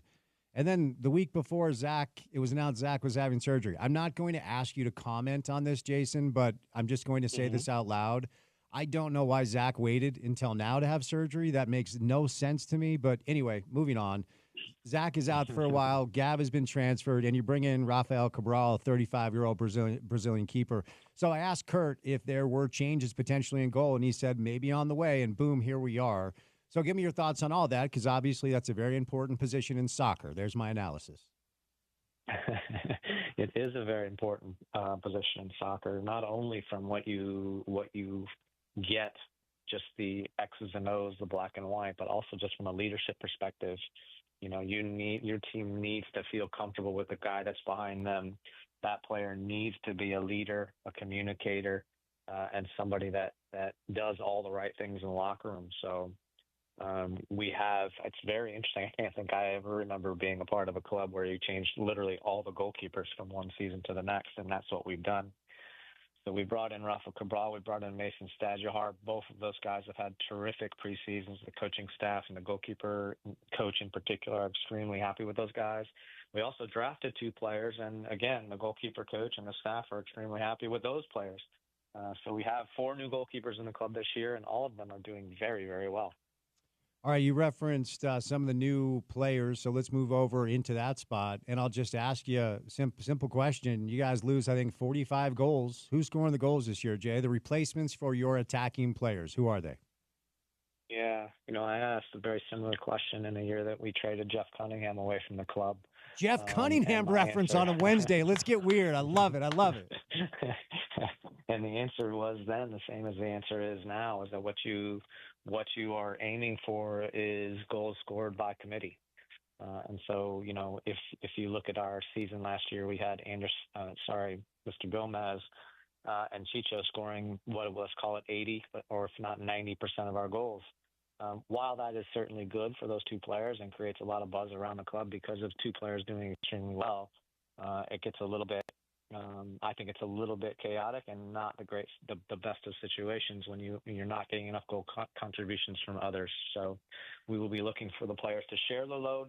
Obviously there's going to be somebody playing in the 9 position, and that player, if he gets the same amount of chances, who's to say that they can't score the same amount of goals that Chicho did? So it's an interesting one because you have sort of this guy that everybody knows about that has scored goals, and then you have these young players that haven't yet had the opportunity, but there's certainly no reason why they can't become the next Chicho. Where is Jeff Cunningham these days, Jay? I don't know, Spence. That's stunning. You guys don't keep in touch? You don't say. No, I don't think we're friends on Facebook right now. Okay, fair enough. Well, check the inbox. He may have sent a request that you've ignored since 2006, but we can move on from that. All right, let's talk, because the other thing Chicho leaves behind is the captain's armband. And we had Pablo on last week, and he gave us a couple of different options. I think Jay Glad makes sense. He's a homegrown club legend. But, Emeka is a guy that you look at that it's really fun when you see a young player just clearly continue to get better and clearly to continue to understand what he needs to do as a pro and as a player. So he also dropped Emeka and Ellie. What are your thoughts on the potential candidates to become the next RSL captain, which is a very short list? Yeah, there's some opportunity there, and I think that we have some guys that are vying for that sort of position. I know that Pablo, I'm not sure, but the last time I talked to him, he hadn't made his decision, and I think that's a very healthy move on his part, is to basically throw it out there and say, well, who wants it, and utilize the preseason to make that decision. So, I agree with those 2 names. I agree. I think there's some others there. There's an Alex Pachanis. There's a Philip Quinton. Those are the guys that I look at and think about being a little bit more vocal with their leadership, but also leading by example. And I think that's the one that's the most critical for this group, is that we need a guy that's just not going to talk the talk. He needs to be able to walk the walk and show everybody what it means to be a Real Salt Lake player. What were the conversations like with Brian Vera when you guys decided to bring him back? I mean, it's just, I don't know, like a zero tolerance policy I don't think works for anybody, because you have to be yourself at the end of the day. But there have been way too many just lost the plot, kids soccer term, lost the plot, where he loses his head and he does things that are not just damaging to himself, but damaging to the team. What was the process that you guys went through before landing on bringing Vera back? Well, first of all, I had a guaranteed contract, so it wasn't really a fair choice enough. of ours. We can move on then. But I will. No, I do think it's important to let people know that what he did in that game last year, where he spit on another player, is unacceptable to us as a club. It's frankly unacceptable, and so you never want to have, as you said, what'd you call that, a zero something policy? Zero tolerance policy. Yeah. Zero tolerance policy. I would hate to say you're done here just from one action like that, but Kurt and I did sit him down the week after that actually happened and said, "This is your first and only warning. We aren't going to put up with stuff like that." So he took that message on board. He's a player that is a physical player, and you need guys that put a little bit of fear into the opponent. I mean, that was Thomas and Olave back in the days when he played against Landon Donovan. Landon was always a bit scared to play against us, and I think there's some players that feel the same about Brian Barra because, he seems sometimes to have a little bit of a screw loose. But it's a fine line to walk, and he needs to keep on the right side of the respect line. I think that's what's most important for us. It's one thing to be physical and a little bit reckless at times. It's another one to be disrespectful to your teammates, your opponent, and your entire club. I love that you just called out Landon catching strays. Everybody was scared of Homison, Jay. Like, he was terrifying. Yeah, I guess probably I was a little bit as well. Well, but I mean, we'll allow a little Landon slander on the show. There's nothing wrong with that. All right, so Diego Luna has had quite an off season, and there are a lot of people that are just surmising, like, okay, it's his club now. All right, it's time for him to continue his growth. He had a stint with the national team, and now he's like a cult hero. So all those nerds that love the national team, what is it, Sam's Army or whatever, they love him now. And he's going to be the guy, Jay, this year that you guys are counting on, right? I mean, is that fair to say? Like, it feels like this might be Diego's time. Well, I mean, I do think that when you talk about development and taking small steps or medium-sized steps forward, there is another step that he needs to take forward, and that's to be the focal point for our group, to be a guy that when things are tight, we're always looking to get the ball to him, to make critical decisions, to make goal-scoring chances, to score goals himself. And, arguably he was a little bit of that guy in the second half of our season. So, why not take a step forward with that, and why not put that over 34 games? So the central holding mid spot, your midfield has a lot of depth, and we're going to get to some of the other players that were signed in the summer transfer window as far as what you're expecting. But you get Pablo Ruiz back, right? And you also have Nelson Palacio, you have Brian Ojeda, and we already talked about Emeka. And look, the schedule is going to be packed again, so you want depth. I would imagine we're going to see Pablo cycle between all four. But what are your thoughts on that group that appears to be a real linchpin for you? Yeah, I think arguably that's the strongest and deepest portion of our team is those two pivots. I would argue that we have a fifth there that you didn't mention. Noel Caliscan, I think, is a very, very high-level player. And in a lot of teams in MLS, he would be a week in and week out starter. For us, it's just a massive competition, and I think that's a good thing. So those guys will be competing to make the rosters. Those guys will be competing for their minutes, and it will also allow Pablo the opportunity to rotate through some guys in that position, which is going to be necessary because the beginning of our season this year is unlike many that I've seen, where you've got 5 games in the first 2 weeks of an MLS season is a difficult and tall order. If I asked you for your first choice, because I have your roster pulled up, I don't know much about Forrester. I don't know much about Ari. I know a lot of people have been talking about those two. Who is the first choice striker on the roster right now? I honestly don't know the answer to that, to be honest with you. After seeing them both play for now a total of 45 and 60 minutes, 105 minutes, I think it's up in the air. I think both of the players, when you watch them in training sessions, I see players that can and do score goals in every training session. I see players that work extremely hard for the team when we don't have possession of the ball, and I see players that make quite good attacking runs in front of the ball. So I think it's another spot right now that's going to be a great competition. And I'm really, really hopeful that one of those guys will step forward and put his stamp on it and become a regular MLS goal scorer. So one of the things I think that's lost and I understand why it is lost, because I think this fan base is taken back that all of these dynamic attacking players are gone now. But we didn't get a ton of time as it pertains to your summer transfer window additions, as far as, allowing them to have a preseason, allowing them to settle in simply to living in a different place. And so I know you're going to rely a lot on the summer transfers kind of moving forward. Let's start with Diogo, who is, by definition, the only DP on your roster from what I'm reading. How has he looked in preseason, and what are you expecting from him this year? He is a player. I don't think we should mince words. For me, I think a lot of how we're going to do this year is going to be relying upon, how he does. Does he adapt to the league, and does he become a player that can be a focal point for us in attack, can be a guy that creates goals, can be a guy that finishes goals? If the answer is yes, I think that we will follow those notes and have a lot of success. And the answer is no, we're going to have to be looking for other answers and be looking quite quickly. So he's an important player for us. Dominic was a player that I think did better in his transition to the league, but still has some room to go as far as a guy that we can rely on to make his assists and to score his goals. So, those two new players, I don't know how they do at the beginning of the season, I think is going to be probably a reflection on how we do. Lachlan Brook, who another player we only saw a little bit of. I saw that he scored today, though.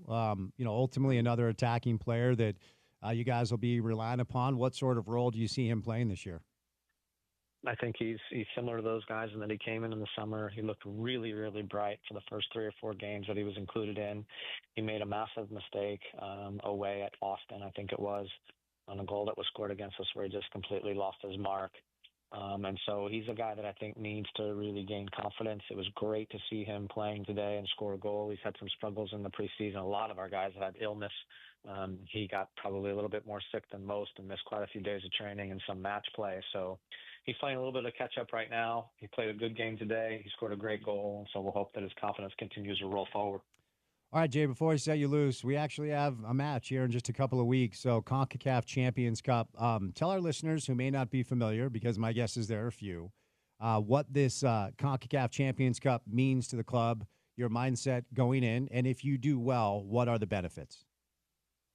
Yeah, so CONCACAF Champions Cup is our version of the European Champions League, whereby if you qualify through being one of the best clubs in your country, either that's through Open Cup wins or MLS Cup wins or just your standings at the end of the season, you qualify to compete against all the other best clubs in our region. And our region is Mexico, the Caribbean islands, Canada, and Central America, and North America.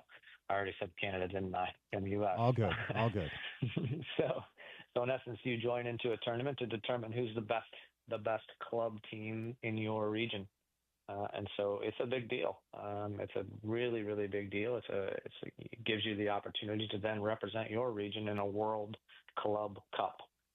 And so that was only done once in the history of the league by Seattle 4 or 5 years ago. And back many moons ago, Real Salt Lake came very, very close and lost in a final. So it's a big deal for the club.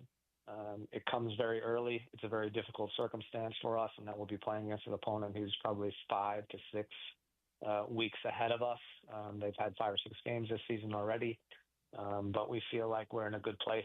Just watching the team play again today, I think we're in a very, very good place to put our best foot forward in that tournament. Chicho, Fabian Espindola, Jason Kreis, all number 9s for RSL. And I'll leave it there, Jay. I won't make a bad joke on a Wednesday. I'll just set you loose. Thanks for your time, man. Good to hear your voice. Thanks, buddy. Take care. All right, Jason Kreis, RSL with a preseason match in Coachella. It's a thing. They tied 1-1. Lachlan Brooks scored a goal. There you go. All right, before we catch a break, the big game is almost here, and it's now or never. Don't miss out on the last football game of the season with Prize Picks, the best place to win cash.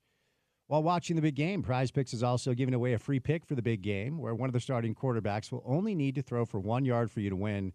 If you're correct on at least one more stat projection, you can win real cash. Now, also check out the promos tab and tail any of the Super Sweat Millie Winners big game lineups. If you tail a lineup that goes 3 for 3, you can win a split of $1 million in promotional funds. So the quarterback that needs to throw for 1 yard plays for Kansas City. His name is Patrick Mahomes. So Prize Picks is giving you a free square. The reason why that matters is you only need to win 2 squares to win up to 1,000 times your money. So they've got other prop bets for Saquon, for Jalen Hurts, for Travis Kelce, Xavier Worthy. Check the Prize Picks app for up-to-date player projections. But if you get 2 squares right, you win up to 1,000 times your cash. And they're already giving you Mahomes, so you need to just get one other. So prior to the big game coming up, final football game of the season, download the Prize Picks app today. Use the promo code ESPN700 to get $50 instantly after you play your first $5 lineup. Download the Prize Picks app today. Use the promo code ESPN700 to get $50 instantly after you play your first $5 lineup. Prize Picks, run your game all season long. All right, very dramatic win for the Utah Hockey Club last night. Dylan Gunther with a great overtime goal. Do a little pro hockey, a little NHL hockey with Neil Smith, then some pro and college football with Max Chadwick before we break into the 5 o'clock hour of the show. On a Wednesday afternoon, we have Utah men's basketball against Colorado at 7 o'clock on our radio station and our brother station. Let's see, it's Hank, right? Hank 101. Yep, Hank FM 101.5. Utah women taking on Texas Tech. So college hoops all over the place tonight. Keep it right here on ESPN 700.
Breaking news in the world of pro basketball. Trade deadline is tomorrow. Buckle up, Jazz fans. Jonas Valanciunas is heading to Sacramento for CD Sissoko and 2 second-round picks. The Jazz are not involved. Was that mean of me to do? Should I have not done that? A little bit, but it's entertainment. It's radio. We're having fun. Valanciunas back with DeMar DeRozan. They played in Toronto. And how about an all-Lithuanian front court with Domas Sabonis, and Jonas Valanciunas. So Sacramento's been busy. The Jazz are quiet right now. If anything comes down while we're on air, we'll bring it to you. But let's talk a little hockey. Utah Hockey Club with a dramatic overtime win last night. Great to see Dylan Guenther back and scoring an overtime goal. The hockey club badly needed that win. They had lost 6 straight prior to. Time now for our weekly conversation with the great Neil Smith. Neil, happy Wednesday, sir. How are you? I'm good, thanks, Spence. How about you? We're good. So a 6-game losing streak for the hockey club comes to an end against the Flyers, and Dylan Guenther with a really great individual effort to get that last-second overtime win. Just how good does that feel? You're a club that's lost 6 straight. You're trying to find your way. You were down, then you come back and you get that win in overtime. What does that do for a locker room? Oh, it does wonders for a locker room because they want to get the monkey off their back. And the other thing is that it gives you a belief because Dylan Guenther was out for so long. And as soon as he comes back, he makes a huge impact on the score sheet. And what was amazing about that goal last night was that Clayton Keller wanted to get off. He was tired. You get tired really quick on those 3-on-3 overtimes. And he jumped, his feet came off the ice just in time for Guenther to touch the puck. Because if Guenther had touched the puck while Clayton Keller's skates were still on the ice, it would have been offside because he went inside the blue line. He didn't, and then Guenther got that with 0 time left on the clock. So it's thrilling, I'm sure, for the people that were at the game. So the good news is Dylan Guenther comes back. The bad news is Logan Cooley goes down. And our local reporter is saying that Alex Kerfoot will be on that front line. Logan's been on the show. Good kid. He's had a great year. He's second on the team in both goals and points to Clayton Keller. So talk about that. Third in goals because Dylan Guenther has 18, but he's second in points with 43. So what sort of loss is this? Logan Cooley out indefinitely with a lower body injury. It's a big loss, but Spence, and we've talked about this in past weeks. I could name off a lot of teams in the league that have their Logan Cooley hurt right now too, and they've got to deal with it. And the good news is for everybody that's got injuries is you're coming up to a 2-week break. So think about it; they can get treatment for those 2 weeks and not miss any games. They're not going to lose any points during the next 2 weeks after Utah comes back from that 3-game road trip that they've got coming up, starting on Thursday, tomorrow, being in Columbus. And Columbus is a banged-up team. They've got a lot of injuries on that team. They play really hard, and they play well at home, but they got a lot of injuries. It's going to be really tough for Utah after that because they play back-to-back nights against 2 of the best teams in the whole league in Carolina and then Washington, and then they go on their break for 2 weeks. But about injuries, that break is a blessing for guys like Logan Cooley who can perhaps get enough therapy during that time to get back earlier. So the break is for the Four Nations face-off. Is that correct, Neil? Yes, it is. It goes from the 10th of February, and they're back playing on the 22nd, the weekend of the 22nd. So educate us on this a little bit. We've got a couple of Utah Hockey Club players playing for Team Finland, and we had Ali Mata on the show to talk about it. Juuso Välimäki is also playing for Team Finland. But what's the origin story of this tournament? Because this is a brand new thing. Ultimately, what is pro hockey trying to do with the Four Nations tournament? What I think they're trying to do is have a neutral event where the players actually try, because they have the All-Star weekend. It's now gotten to the point where it's laughable. The players don't try very hard. They won't play real hockey. They just sort of tiptoe around, and the skills competition is there. So I think the league, and I don't know this, but I think the league wanted to try something else. And so when you think about a Four Nations tournament, you think about one sanctioned by the countries. This is only sanctioned by the NHL. So if you're thinking about Team Sweden, you've got to be playing in the NHL as a Swede to be on Team Sweden. The same with Canada, U.S., and Finland. It's all NHL players, and it gives them a break from the regular season with the regular teams and goes into this kind of a format as another revenue source, I guess, for the players. And it was agreed upon by the NHLPA and the league.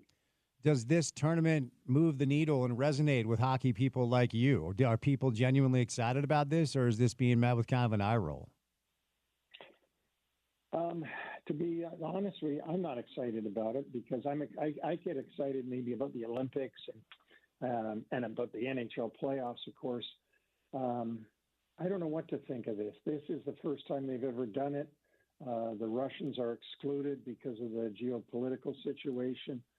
So, to me, if I was a GM, I would hate it because I don't want to get my players hurt, assuming we had players.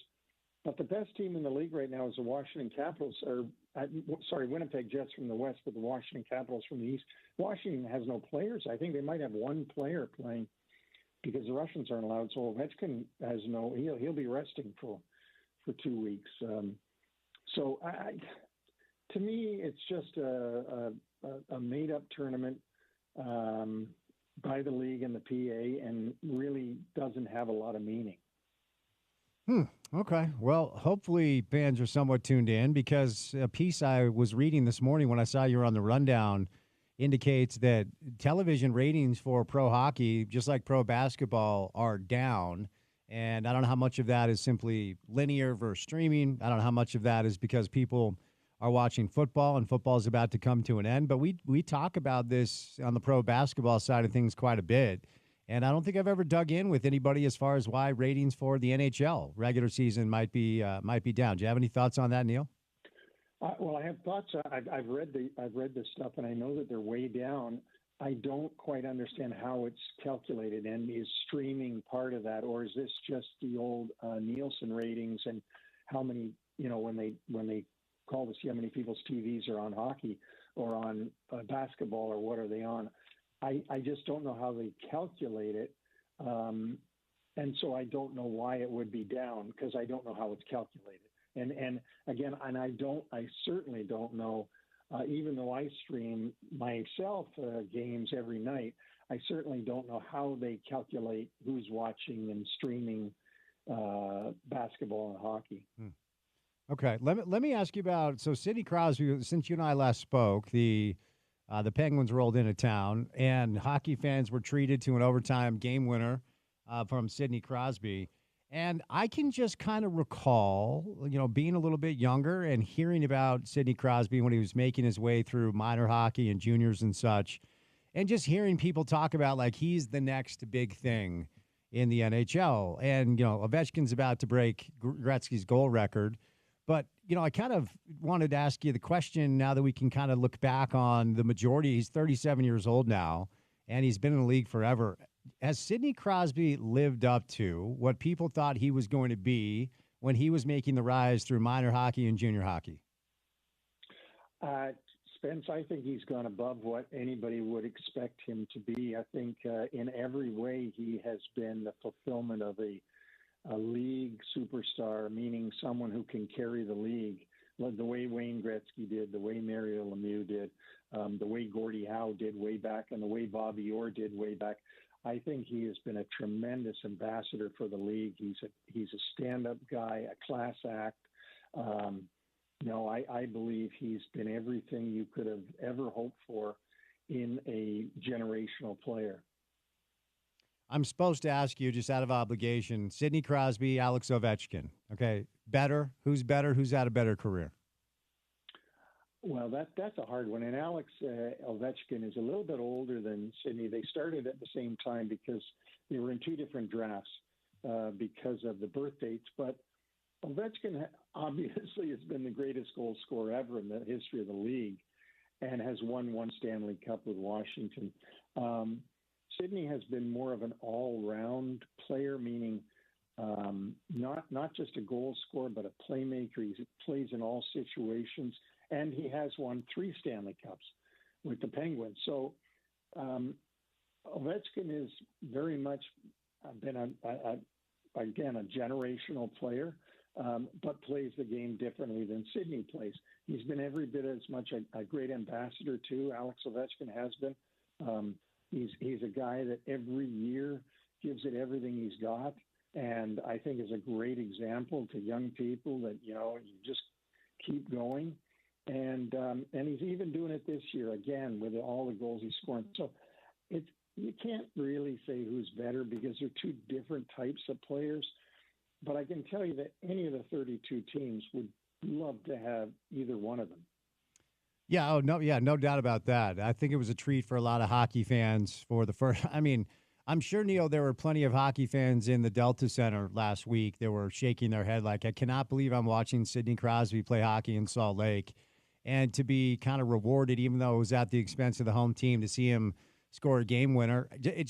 There's so many of these moments that I'm having here covering this team where I'm shaking my head. I'm like, the Blues are in town. The Rangers are in town. Sidney Crosby is scoring game-winning goals in overtime. It had to be one of those moments for longtime hockey fans that have lived here forever, just kind of pitching themselves. Like, amazing that this is happening here in our market. Yeah, amazing that I can leave my house and at whatever time I have to leave and have tickets and go into a game, and my town's represented on the ice against the great Pittsburgh Penguins and some great players. Malkin, Crosby, Erik Karlsson, and Letang are all out there. And, you've watched those guys, the 3 of them, Malkin, Letang, and Crosby, win Stanley Cups and on national TV and stuff. And now you get to see them with your own eyes. It must be really a joy for hockey fans who live in the Salt Lake area. So we have now about a 6 or 7 game sample size with John Marino and Mikhail Sergachev skating together. And that was supposed to be, I believe, the first choice pairing right from the start on the blue line. What are your thoughts on those two, how they complement each other, and what, hockey fans should expect so long as they stay healthy the rest of the way? Yeah, Sergachev has been, I think, more than advertised when he came from Tampa. I think he's been great for the hockey club. And John Marino is a veteran who's I think they're going to play great together. They're 2 good veteran guys. I think Marino will stay home, meaning be more defensive than Sergachev, who will take more chances. I think they're a great 1-2 pair for Utah. So every time we think that Winnipeg might be compromised a little bit, they just go on another streak. They've won 8 of their last 10. They've won 7 straight, and they're pulling away. They're 10 points clear of Dallas. They're 9 points clear of Edmonton. I know that everybody was skeptical at the start of the season, but it's probably time to throw that out, right? Because it's been long enough. They've been consistent enough. Their differential, their net is plus 67. That's ridiculous. I mean, they seem to be continuing to play on another level. Is that fair to say? Yeah, and they've played 55 games. In their next game, they will probably hit the 200 goal mark, which, If you think about that, is incredible after 56 games. Their captain, Dave Lowry, went down, and they didn't stop. They didn't miss a beat, and they beat Washington the other night. You're right. They're an amazing thing to watch. And I know that everybody will say, well, the playoffs. Last year they got knocked out early. But, this is a 6-month watch for all of us, right? We got to watch this stuff for 6 months. And I think Winnipeg has just been terrific. And I don't see them stopping. I think with Scheifele and Kyle Connor and a great goaltender they have in Hellebuck, his backup, Mike Comrie, played last night and got a shutout. Winnipeg got a shutout last night. So, yeah, they're amazing. It'll be interesting once April comes and we see who the Jets match up against. Of course, it'll be the 8th team, which probably will be easily the weakest team in the playoffs, the 8th team in the standings in the West. But I'm sure Winnipeg's going to want to make up for last year.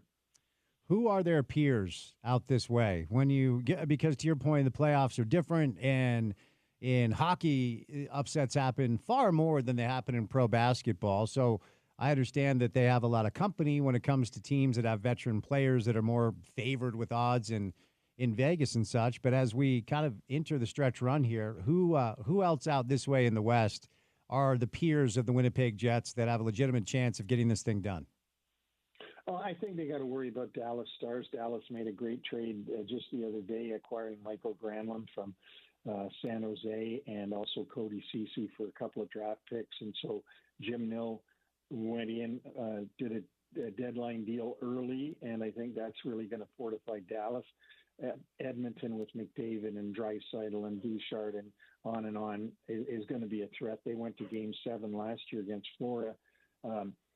Colorado and Vegas are going to be heard from as well, but I think that Dallas and Edmonton are the real threat that Winnipeg's got to overcome. But think about this, though. If the season ended today, the Dallas Stars would have to get by Minnesota in the first round, and Winnipeg would only have to get by Calgary. And I'm not putting Calgary down, but they are a -14 team in that 8th spot. Whoever's in that 8th spot in the West will be a minus overall team. So Winnipeg will get a huge benefit from playing and being the best team in the West, because they will get a first-round opponent that should be a lot weaker for them. Out east, as you already referenced, the Caps with 77 points, they're in first, and then the Carolina Hurricanes are right behind them. Then it's the Panthers, the Maple Leafs, the Devils, and the Senators. Your old club, way back in the day, the Red Wings have run off 7 straight. So I'll just kind of ask you the same question. As of now, who do you like in the East, and who else is in that conversation? Well, you have to like Washington, even if you can't believe that it's happening, because nobody would have predicted that the Washington Capitals would be 21 points better at this point in the season than they were last year. And they made the playoffs by the skin of their teeth last year. But this year, they're 21 points better already. For them to miss the playoffs, they would have to play almost 200 the rest of the way. I mean, that's how much of a bank they banked so many points by now. So Washington is a team you've got to be concerned with. You are always concerned with the champs, Florida Panthers, until they get knocked out. They're still the champs. And there's a couple other obviously Carolina's really good. Toronto has a real good team, although the people in Ontario are waiting for them to see them get out of the first round, which they haven't been able to do for a while.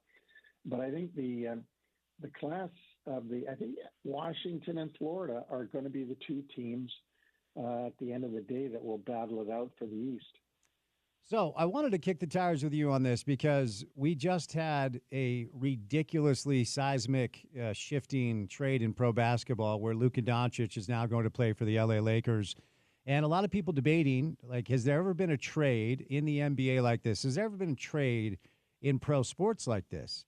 Wayne Gretzky going to the Kings from the Oilers, is there that's the one thing that came to mind because he goes to Los Angeles and he was still very much in the middle of his prime. Is that something we can use as an example of, yes, something like this has happened before in pro sports? Like, what's your memory of that trade and what it meant for hockey as a whole?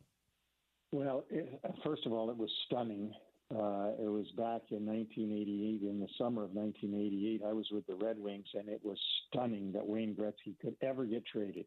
That was the Antichrist, that Wayne Gretzky could ever get traded. That name could even be used with the word trade. I mean, it was stunning. And but the good part about that trade is that when Wayne Gretzky went to LA, it attracted fans to come to the Kings games. It ended up with an expansion team in Anaheim, which is basically, a suburb of LA. And we ended up with a team in Phoenix, which is now, of course, Utah. And we ended up with a team in San Jose. I think, to some credit of Gretzky going out to California and playing there, and people really getting excited about hockey in the West. So at the time, I mean, that's the most stunning thing in my life in hockey, in my whole lifetime. That's the most stunning trade you'll ever have. Because if Wayne Gretzky can get traded, anybody can get traded. Yep, and that's what people are saying about Luka Doncic. So I do think that parallel works. Neil, before I set you loose, we are down to 3 names for the Utah Hockey Club.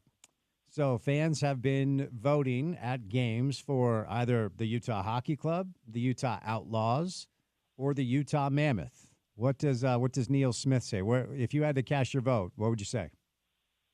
I wish I could cast a vote because I like teams that have an S at the end. I'm just old school that way, and so I would, out of those 3, I would vote the Outlaws. I don't mind I mean, you and I talked about it being called the Hockey Club, and I said to you a year ago that I thought they'd end up with that for the first year because there wasn't enough time from when it was announced that they were going to move to when all the everything has to be done. There's so much stuff to be done, but now they have the time. I don't know. I don't like the teams. Avalanche is a good team. I'm not putting anybody down. I'm just saying if it's my preference, I like teams that end with S. Outlaws is a really cool name, and that's how I vote. Where can people go find your podcast, Neil? Every platform the podcasts are on, from Spotify to Apple to iHeartRadio, or just go to our website, NHLWraparound.com. We've had some terrific guests on lately, and we had Brian Boucher on this week, the color commentator for TNT and the Philadelphia Flyers, and he was so enlightening, explaining the trades that were made, especially the Flyer trades, but other things, and knows the league like the back of his hand. And we always have great people on that are very insightful into what's going on in the NHL. Neil, thank you, my friend. Have a great weekend, and we'll chat soon. Thanks a lot, Spence. It's a pleasure to be on. All right. The great Neil Smith, former general manager of the Rangers and the Islanders, spent a number of years with the Detroit Red Wings as well. I always appreciate his time. He is on social media at NYC Neils, where you find him. Brought to you by the ESPN 700 Cash Kickoff. It's here. Time for your shot to win $1,000 in cash to pay your bills. Text RICH right now to 508-777-1000. That's RICH to 508-777-1000 for a chance to win $1,000 in cash in this nationwide contest. Good luck from all of us at ESPN 700. All right, we'll finish the 4 o'clock hour with some college and pro football. We'll preview the Super Bowl. We'll talk schedule release as well with Max Chadwick coming up next right here on ESPN 700.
All right, we got Utah men's basketball on the radio station tonight. 7 o'clock, Colorado's in town. Colorado might be the worst team in the Big 12. Utah is in need of a win. You can hear that game right here on ESPN 700. The Utah women on the road taking on Texas Tech. That game will be on our brother station, Hank FM 101.5. 5 o'clock is the tip-off there. All right, let's do a little football, college and pro. Our buddy Max Chadwick stops by on a Wednesday. Max, happy Wednesday, buddy. How we doing? Good. How you guys doing? Doing well, man. Doing well. Appreciate the time. So let's do a little Super Bowl first, and then we'll kind of move over into some other things. I'm really surprised, Max, and have been every day, that this line stays steady. Kansas City opened up as a 1.5-point favorite, and as of today, right now, it is still a 1.5-point line. What's your thought on the spread not moving for the highest wagered upon sporting event in the world?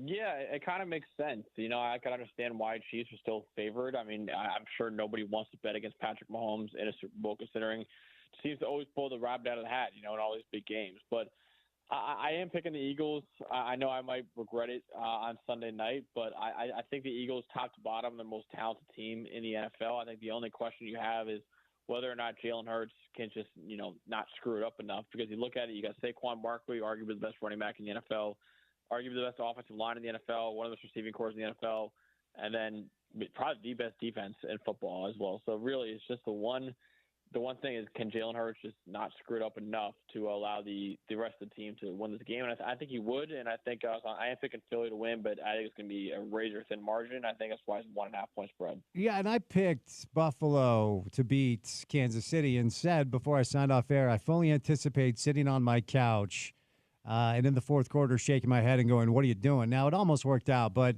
I don't know, Max. Like, I'm to the point now where I just feel like Andy Reid, Patrick Mahomes, and the Kansas City Chiefs always just figure it out. You know what I mean? So I understand your premise, and I agree with you that Howie Roseman's built the most talented roster in pro football. I feel like the Chiefs at this point have elevated themselves in the same way Michael Jordan and the Bulls did, where those of us around here remember John Stockton and Karl Malone, and I was a child of the Knicks, Patrick Ewing and those teams. It feels like they have that thing where they've just figured it all out, if that makes sense. Yeah, again, like I said, I don't blame you for saying that at all. I mean, they are that special, and that's why they're still favorites right now, because looking at it, they are pretty clearly the worst team. The one thing I'll say is, obviously, they beat Buffalo and they beat Houston. I mean, it's a different animal. I think Philadelphia is a much better team than, honestly, either of those guys. So I think, again, famous last words with Patrick Mahomes in the Super Bowl, but I do think Philadelphia, top to bottom, is pretty clearly the best team in football this year. All right, fair enough. So you do a lot of college football, little Senior Bowl action. We had some of our local players at the Senior Bowl, namely Junior Tafuna, who, from everything I've read, and I watched the Senior Bowl, and Max, everything I've read, Junior seems to have performed very well there. And then Karene Reed, I heard he left with a leg injury. Haven't heard anything since he left the game. But talk about any impressions you had at the Senior Bowl from our two local Utah players. Yeah, I think Junior Tafuna was a guy that did turn some heads. I think he was a guy that not a lot of people knew about going into the Senior Bowl, and it's cool seeing him. And there's a couple other guys too. Kind of make a lot of people go back and watch tape on him. So yeah, I think Junior Tafuna definitely made himself some money at the Senior Bowl, and we'll see where he gets drafted in April. Who else stood out to you? Give us a couple of names since you were covering the Senior Bowl that you think did themselves some favors. Yeah, I think Gray Zabel, the offensive lineman from North Dakota State, was phenomenal. He might end up being a first-round pick because of that Senior Bowl, and before everyone kind of had him as like a second-round pick. So that was a really good performance by him. I thought he was really, really good. Mike Green, the edge rusher for Marshall, was phenomenal. He kind of showed everyone like, hey, I am absolutely a top 15, 20 pick in the NFL draft. And Shamar Stewart, another edge rusher from Texas A&M, I thought cemented himself as a first-round pick as well. So I think those three right there, there's certainly other guys that played really well, but those three might have cemented themselves as first-round picks because of the Senior Bowl. Who do you like to go number one? It feels like every draft, every mock draft I read right now when it comes to, guys that cover this thing, Abdul Carter, the edge rusher from Penn State. Who do you think's off the board first for Tennessee? Yeah, I don't think Tennessee should take a non-quarterback at number one. I don't think they should run it back with Will Levis. I think they need to take a quarterback. I know it's not a great quarterback year, and the top guy this year might have been the fourth guy last year, but at the same time for Tennessee, I just think taking Cam Ward or Shedeur Sanders is probably the thing they have to do. So I personally might have Shedeur Sanders as QB1 in this draft, but I do think it'll be interesting to see who they take at number 1. And I think Cam Ward probably is the betting favorite right now to be the number 1 overall pick. So what do you think the best fit would be for the teams that are in the mix for Shedeur Sanders? Because the conversation is, of course, Deion is his dad, and he'll get involved. And, we talked on the show this week about, historically speaking, when there are quarterbacks who have elected to force their way out of a certain situation, whether it's Eli Manning, John Elway, it usually works out because, I'm a Jets fan. We talked to you about this in the past, and I think Sam Darnold's really good. And I don't know if Zach Wilson was ever going to be really good, but there's an argument to be made that if you're going to play quarterback in pro football, you probably should start your career somewhere other than the New York Jets. So of the options for Shedeur, what do you think is the most logical and best fit? I don't know about the best fit. It seems like he's pretty destined to be a New York Giant at this point right now. I think they have to take a quarterback, Brian Dable and Joe Shane. I mean, the owner, John Mayer, already came out and said that he's running out of patience with both of them, and this is kind of now or never for both of them. So they are taking a quarterback at number 3. Either that or they're overpaying a lot for a guy like Sam Darnold, which I just don't think they want to do. So I think either Shedeur Sanders or Cam Ward will be a Giant at the end of the day, and it'll probably be Shedeur Sanders. So I don't know about best fit. I mean, the other New York team, the Jets, would be a nice fit with how good the offensive line is and having Garrett Wilson there as well. But I do think the other New York team, the Giants, that's probably the most likely landing spot for Shedeur Sanders. What about the Raiders with Pete Carroll and now Chip Kelly? If he's there at 6, do the Raiders jump at him? And do you think there's a chance he's even there at 6? No, he won't be there at 6. If they are going to get him, he's going to have to trade up to the top 2 probably. With maybe Cleveland number 2 overall is probably looking to trade down. I think that's who I'd be looking if I'm the Raiders to trade up with. That could be definitely a landing spot as well. And I think the Raiders should be interested. And I know they have a close relationship with the Sanders family. So I think that's definitely an option if they do trade up, but he will not get past the Giants at number 3 overall, though. A lot of conversation about seismic NBA trades this week, and kind of lost in the shuffle as Myles Garrett wants out of Cleveland. How does this end? Where do you think he lands? I don't know where he lands. I think there's a few Super Bowl contenders I think that are very interested in his services. I think the Cowboys are a team that I thought about. The Commanders have a lot of cap space, and they desperately need help at edge rusher. That's another team as well. The Lions could use another edge opposite of Aiden Hutchinson. So those are some of the teams I think about right now. But I definitely think a team that's going to want to be contending for a Super Bowl, there's got teams that could try to trade for Myles Garrett. It's not like he's going to go to another team that like the Browns are, kind of going through it right now. He's going to want to go play for a team that's right in the cusp of winning a ring. That's all he really cares about, he said, at this point in his career. So, yeah, I think a team like the Commanders or the Cowboys, the Lions, or so the Chargers maybe, a team like that probably makes a lot of sense in my opinion. Since it's been a little bit since we've had you on, I do want to kick the tires on some storylines that happened during the conference championship game. And I picked the Bills to beat the Chiefs, and obviously that didn't work out. Now, of course, the hot media button topic is, will Josh Allen ever get that done? Patrick Mahomes at the age of 29. So where are you at right now, another year where we're looking back on Josh Allen not getting it done in the playoffs? It's the Bills that didn't get done in the playoffs. Josh Allen has basically nothing to do with it, honestly. Their defense was absolutely atrocious this year. I put almost zero blame on Josh Allen, and I think anyone who puts any blame on Josh Allen clearly, honestly, hasn't watched the Bills too much this year, in my opinion. I mean, he was superhuman for them. I don't think. Listen, he's got like nobody to throw to either. Honestly, I mean, their best receiver is Khalil Shakir by a mile, and even he's like a good number 2 or number 3 receiver, right? Not number 1. So, yeah, Josh Allen is really nothing to do with the problems in Buffalo, and I know. He's always the biggest, personality. He's always the biggest player to look at in Buffalo. But their problems, and just like the Baltimore Ravens problems, really have nothing to do with the quarterback, in my opinion. So I think anyone kind of blaming them for not winning a Super Bowl is being a little unfair, in my opinion. The last play where our guy Dalton Kincaid did not catch that ball, and poor kid took a lot of heat online, and Dalton played his college ball here at Utah, and that's a tough catch to make, Max, as you know. Now, Dalton would be the first to tell you that he's got to make that catch, but how did you digest that moment? What's fair to say about that last play?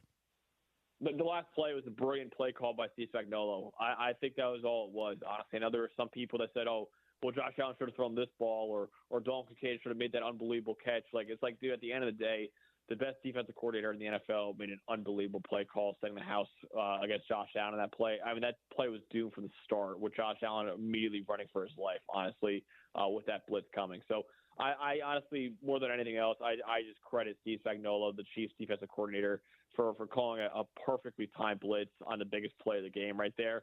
That to me, and more than anything else, more than Dalton Kincaid maybe dropping the ball or Josh Allen maybe not throwing it to the right guy, that to me was just a brilliant play call by Steve Spagnuolo, and I think that's all it really was, in my opinion. I don't know what your opinion was on Jaden Daniels to start the year, but I'm certainly interested in your opinion on what happened all year long, and if you're a Commanders fan, why you should be excited for the next decade plus. I mean, I didn't think that they would get smoked, but I thought Philly would beat them. I mean, that would be an insane accomplishment as a rookie quarterback to actually get that done. I mean, he's ahead of schedule anyway, but I'm not sure how many people thought they'd be in a Super Bowl. So your opinion, year one, Washington, Jaden Daniels. Incredible. He played like a top 5 quarterback in the NFL as a rookie, which is incredibly rare. I mean, if you get league average play from a rookie quarterback, you're doing something right, and you play like a top 5 quarterback in the NFL. So, I mean, C.J. Stroud was great last year. C.J. Stroud still wasn't as good as what Jaden Daniels was this past season. So he was phenomenal. And it's crazy. I mean, you mentioned being ahead of schedule. The Commanders, outside of Jaden Daniels, they're a pretty flawed football team. I mean, really, you look at their defense, it's one of the worst defenses in football. Their offensive line is one of the worst offensive lines in football. They've got basically nothing at wide receiver outside of Terry McLaurin. Really, it was just a magical year headlined by an incredible rookie quarterback in Jaden Daniels. And, you know, when you have a superstar quarterback like the Chiefs do with Patrick Mahomes, like the Commanders do with Jaden Daniels, like the Bills do with Josh Allen, that can mask a lot of problems with your football team. And Buffalo had a lot of problems with their team. The Commanders, like I just said, had a lot of problems with their team. Chiefs are going for a three-peat. They have a lot of problems with their offense as well. Outside of Mahomes, when you have the quarterback, anything's possible. And the Commanders, I think, have that kind of quarterback. And it's going to be exciting to see what happens for the next decade plus. You know that I'm going to ask you about the Jets. So tell me why I should feel confident, and what do they do this offseason to at least show the fan base that they're going in the right direction? Yeah, it's going to be fascinating what happens at quarterback, whether or not Aaron Rodgers comes back for another year, or even if they want Aaron Rodgers to come back for another year, or if maybe they try to trade up to get Shedeur Sanders, or maybe Aaron Rodgers retires. They also don't trade up to get a quarterback, and maybe they go with Tyrod Taylor for a year at quarterback and really tank, and then maybe get an Arch Manning or somebody in 2026. So it's good. It's going to be fascinating. I think Aaron Glenn's a good culture guy. He's a good leader, and I think they need that cultural reset in New York, because it was a disaster that this past season was kind of really like a circus. So I think he'll be a good guy to kind of reset the culture there and hopefully fix a defense that was very underperforming last year. I mean, the Jets defense is one of the most talented defenses in the NFL, and yet they played like one of the 10 worst defenses in the NFL last year. So he's probably going to try to fix that defense and reset the culture. I don't know if they're going to be competitive next year. I mean, they might try to bottom out and get a quarterback in the future and what should be a better quarterback class next year. But I am excited to see what Aaron Glenn could do down there in New York. So we are a sad football show because I am a Jets fan and my producer is a Cowboys fan. And Brian Schottenheimer is brought in now to run the Dallas Cowboys. And, you know, they're married to Dak, obviously. But what does next year look like for Dallas? And what are your thoughts on this hire? It felt like Jerry just waited way too long. And I don't know, man, I've always been of the opinion that as long as he's going to own the team, I'm not sure they're ever going to get back to relevance. But what are your thoughts on the recent happenings down in Dallas? I did not love the hire either. In fact, I don't even think this is the first choice for Dallas. I thought from all the reports that came out, it sounded like they wanted Mike McCarthy back on a 3-year deal. McCarthy only wanted to come back on a 5-year deal, and neither side would budge on that. And obviously, he ended up walking. And I think Jerry didn't want to completely reset. So what he did was promote the offensive coordinator to head coach. So I don't know. Schottenheimer's been an OC for a very long time. In fact, he was the offensive coordinator all the way back to 2006 with the New York Jets. So this is kind of a long time coming for him. He's never been a terrific offensive coordinator, in my opinion. He's always been like an average to below average one. So, I was kind of uninspired by the hire. I didn't like it really at all. They have a lot of talent in that team, though, right? Dak Prescott's a top 10 quarterback in the NFL. CeeDee Lamb's a superstar. Micah Parsons is a superstar. Problem is, though, outside of those three players, they're very top heavy. They're very reliant on those three guys. So they got to help build out the depth of that roster. But there is a lot to work with. If any team that changed coaches this year, Dak Prescott's pretty easily or at least in my opinion, the best one out of any of those teams. So I think he's the best quarterback of any of those teams that changed coaches. So I think he's got some things to work with, but I'm with you. I thought the Brian Schottenheimer hire was pretty easily the most uninspiring one of the cycle, in my opinion. Any of us who watch football, know football, cover football, probably knows a Detroit Lions fan. And we are the home of an NBA team that's been in operation for 50 years without ever winning a championship. So I always kind of cheer for cities that have been suffering for a long time. My question, Max, to you is simple. Is that window still open? It felt like this was their year. Yeah, it's open. They're still extremely talented. That's a big thing. Their defense will be healthy next year. Aiden Hutchinson will be back, and he was looking like a Defensive Player of the Year candidate. The problem was, though, you lose two superstar coordinators in Ben Johnson, who's maybe the most hyped coordinator to head coach hire I can remember in my lifetime, and then Aaron Glenn, who really made do with what was a lot of injuries on that defense this past year, and they kind of just weathered the storm because of it. So you lose both those guys. I think it'll be a little bit of a reset in Detroit.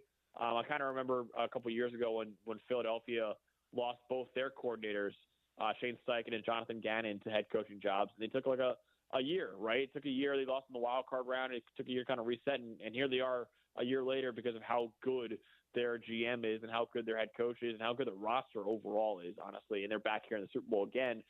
It might take some time for Detroit like that. I don't know if they'll be in the Super Bowl 2 years from now, but it might take a little bit of time for them to fully reset with the two new coordinators. So, it definitely felt like the year for them this year with their best regular season record of all time. But I still think it's a team that's absolutely still one of the most talented teams in the NFL. And anytime you have some of the best talent in the NFL, no matter who you're coaching your team, you always have a shot. Ben Johnson goes to Chicago. What does that mean for Caleb? And do you like the decision? Because it felt like Ben had his choice of where he could go based off of how much interest there was in him. Yeah, I like it. I'm not sure if that was his first choice. I think that Jacksonville was a team that he really was looking at, and then Trent Baalke being there was the reason why he didn't want that job. And obviously Trent Baalke eventually got fired when they realized they couldn't even get any, half-decent candidate if Trent Baalke was still employed by the Jaguars. So I think him going to Chicago is awesome, though. Right? You have one of the most creative offensive minds in the sport in Ben Johnson with one of the most creative quarterback prospects in recent memory in Caleb Williams.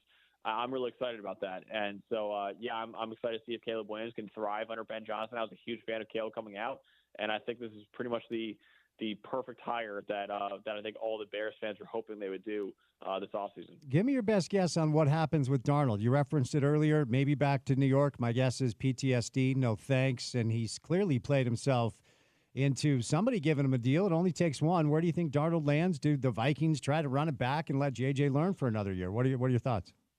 No, I don't think the Vikings are running it back. I think J.J. McCarthy is going to be the guy for them next year. I'm not sure where Sam Darnold goes, honestly. I think it'll be really fascinating to see where he ends up. Maybe a team like Las Vegas tries to do that for a year or something like that. I don't know. Honestly, it's going to be really fascinating.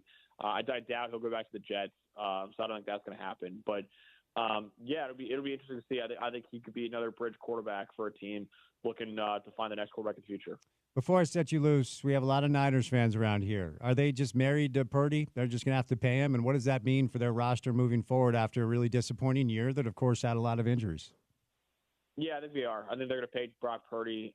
They're still a phenomenal football team overall. You're a little worried about how much you pay Brock Purdy and whether or not you can afford to have a roster that good, paying a guy like that. So it's going to be fascinating to see how much money he gets and what they could do with that roster elsewhere, considering how cheap he was already. But yeah, I'm like 95% sure they're going to be paying Brock Purdy long term, and I'd be pretty shocked if he's not the long term quarterback for them in the future. All right, man. Thanks for the time. Enjoy the Super Bowl. Thanks, Max. Thanks, guys. All right, Max Chadwick, Pro Football Focus at CFB. Max Chadwick is where you find him. All right, little bit of a developing story. According to Shams Charania from ESPN, the Golden State Warriors have ended their conversations with the Phoenix Suns. If you missed it earlier, Shams had reported that Kevin Durant might be high speed to head back to the Bay Area to reunite with Steph and Clay and play for the Golden State Warriors. Kevin Durant has told his representation that he does not want to go back there. He has no desire to go back and play for the Golden State Warriors and play with Steph and Clay. I get it. Steph and Draymond. Clay is now with Dallas, and Luka plays for the Lakers, so nothing's real.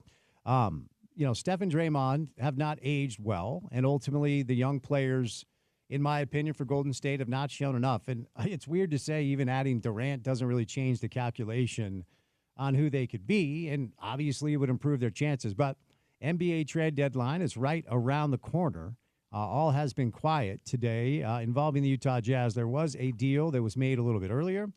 In case you missed it, Jonas Valanciunas is going from Washington to Sacramento for some other pieces. Former Ute Kyle Kuzma is on his way to Milwaukee. Shout out to Kyle. Good day for Kyle. He leaves Washington. He's no longer a Wizard. Now he's a Buck playing with Giannis and Dame. So NBA trade deadline, of course, top of mind awareness right now, right around the corner. Coming up tomorrow, we'll see if the Jazz do anything prior to the deadline. All right, 3 hours down, 1 hour to go.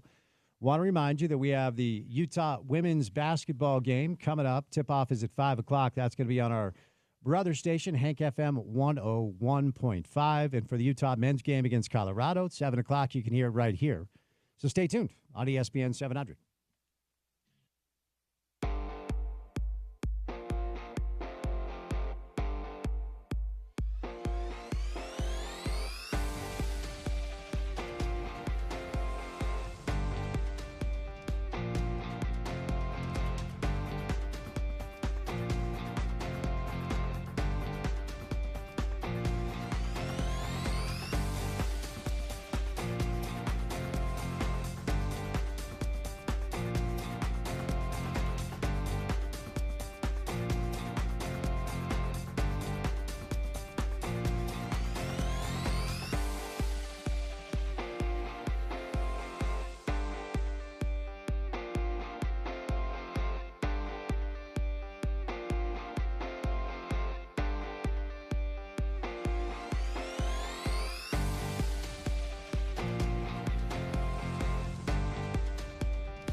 All right, what is going on? Drive at 5 time on a Wednesday. Your commute home on a Wednesday afternoon starts right now. It's been a very odd weather day. It was sunny, then rainy, and then cloudy. Now it's sunny again. Got up to about 55 degrees. It's cooled down considerably. It's in the mid 40s now, but happy Wednesday to you. You're halfway through your work week. You are one day closer to the weekend. We've had a very lively, busy show today. We've got college basketball on your airwaves tonight. The Utah men welcome in Colorado coming up at 7 o'clock at the Huntsman Center. That game will be on this station. Bill Riley, Sean Mooney, friends of the program, of course, will have that call for you. And the Utah women are about to tip off over on Hank FM 101.5. So if you're looking for that, definitely check it out. So college basketball on the airwaves tonight. Speaking of college basketball, BYU, it was a really good game last night for the first 34, 35 minutes or so. Then BYU just went cold.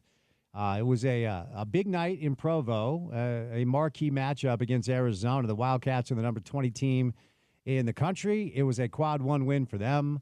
According to Joe Lunardi, BYU still one of the last four in the field after losing to Arizona 85-74 last night.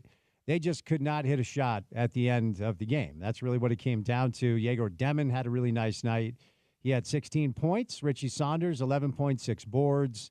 And Dallin Hall, back in double figures, he had 11.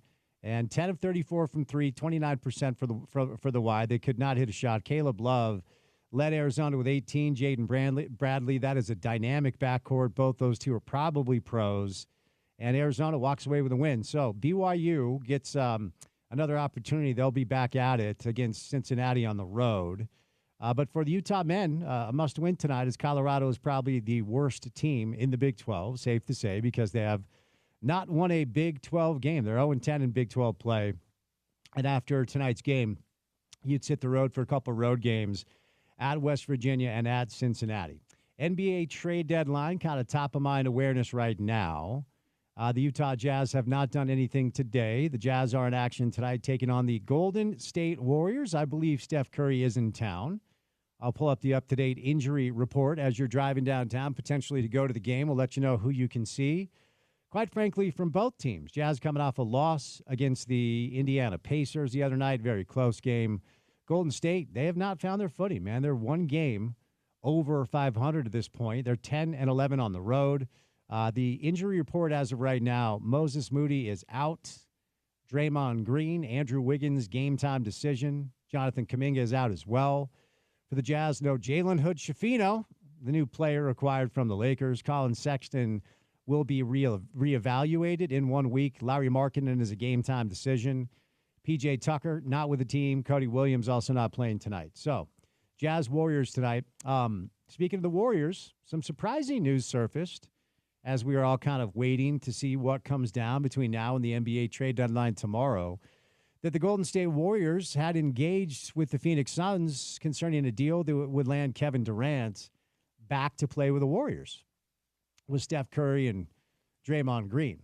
According to the news that came down about an hour and a half ago, Kevin Durant no longer has any interest in joining his former team. So those talks have broken down. A lot of the attention today on Jimmy Butler, where he could land. The Miami Heat, I believe, are in Philadelphia. Jimmy Butler is still serving that suspension and has been asked to stay away from the team while they figure things out. Tonight is the debut for De'Aaron Fox, playing with the San Antonio Spurs, and Victor Wembanyama. The Milwaukee Bucks traded Chris Middleton earlier today. They landed former Ute Kyle Kuzma. Jonas Valanciunas is on his way from Washington to Sacramento. I mean, the Wizards are not trying to win, much like the Jazz. So the Wizards getting rid of some pieces. I would anticipate a deal coming down between now and the trade deadline tomorrow involving the Jazz. My best guess is it will involve John Collins.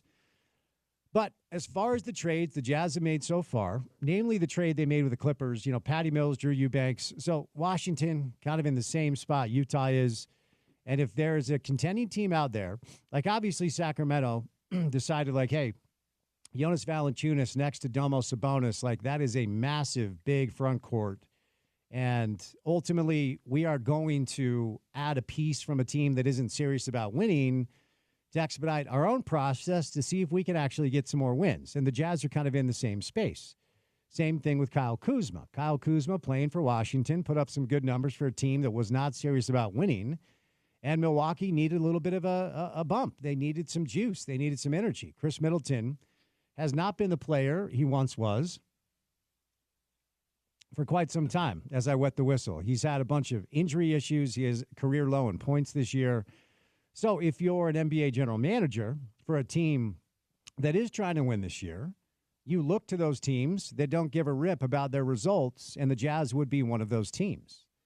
So as Danny and Justin have shown, if they can get draft capital for any of their veteran players, they'll move on from them. And even in scenarios where they could be helpful for a team that's trying to accomplish certain goals, the Clippers wanted to get below the luxury tax. They did that by getting rid of Mo Bamba and P.J. Tucker.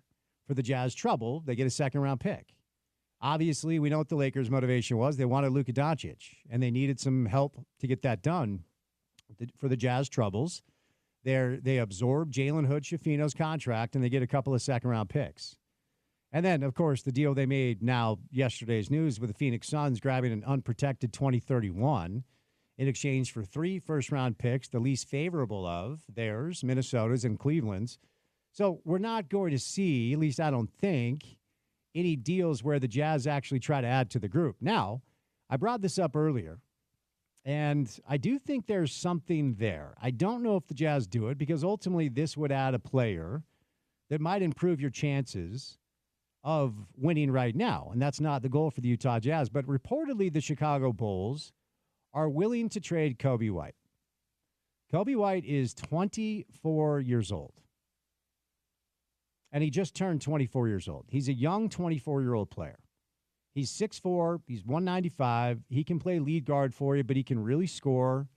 And on the season, Kobe White is averaging 19 points, 5 assists, 3 rebounds, shooting 46% from 3, 86% from the line.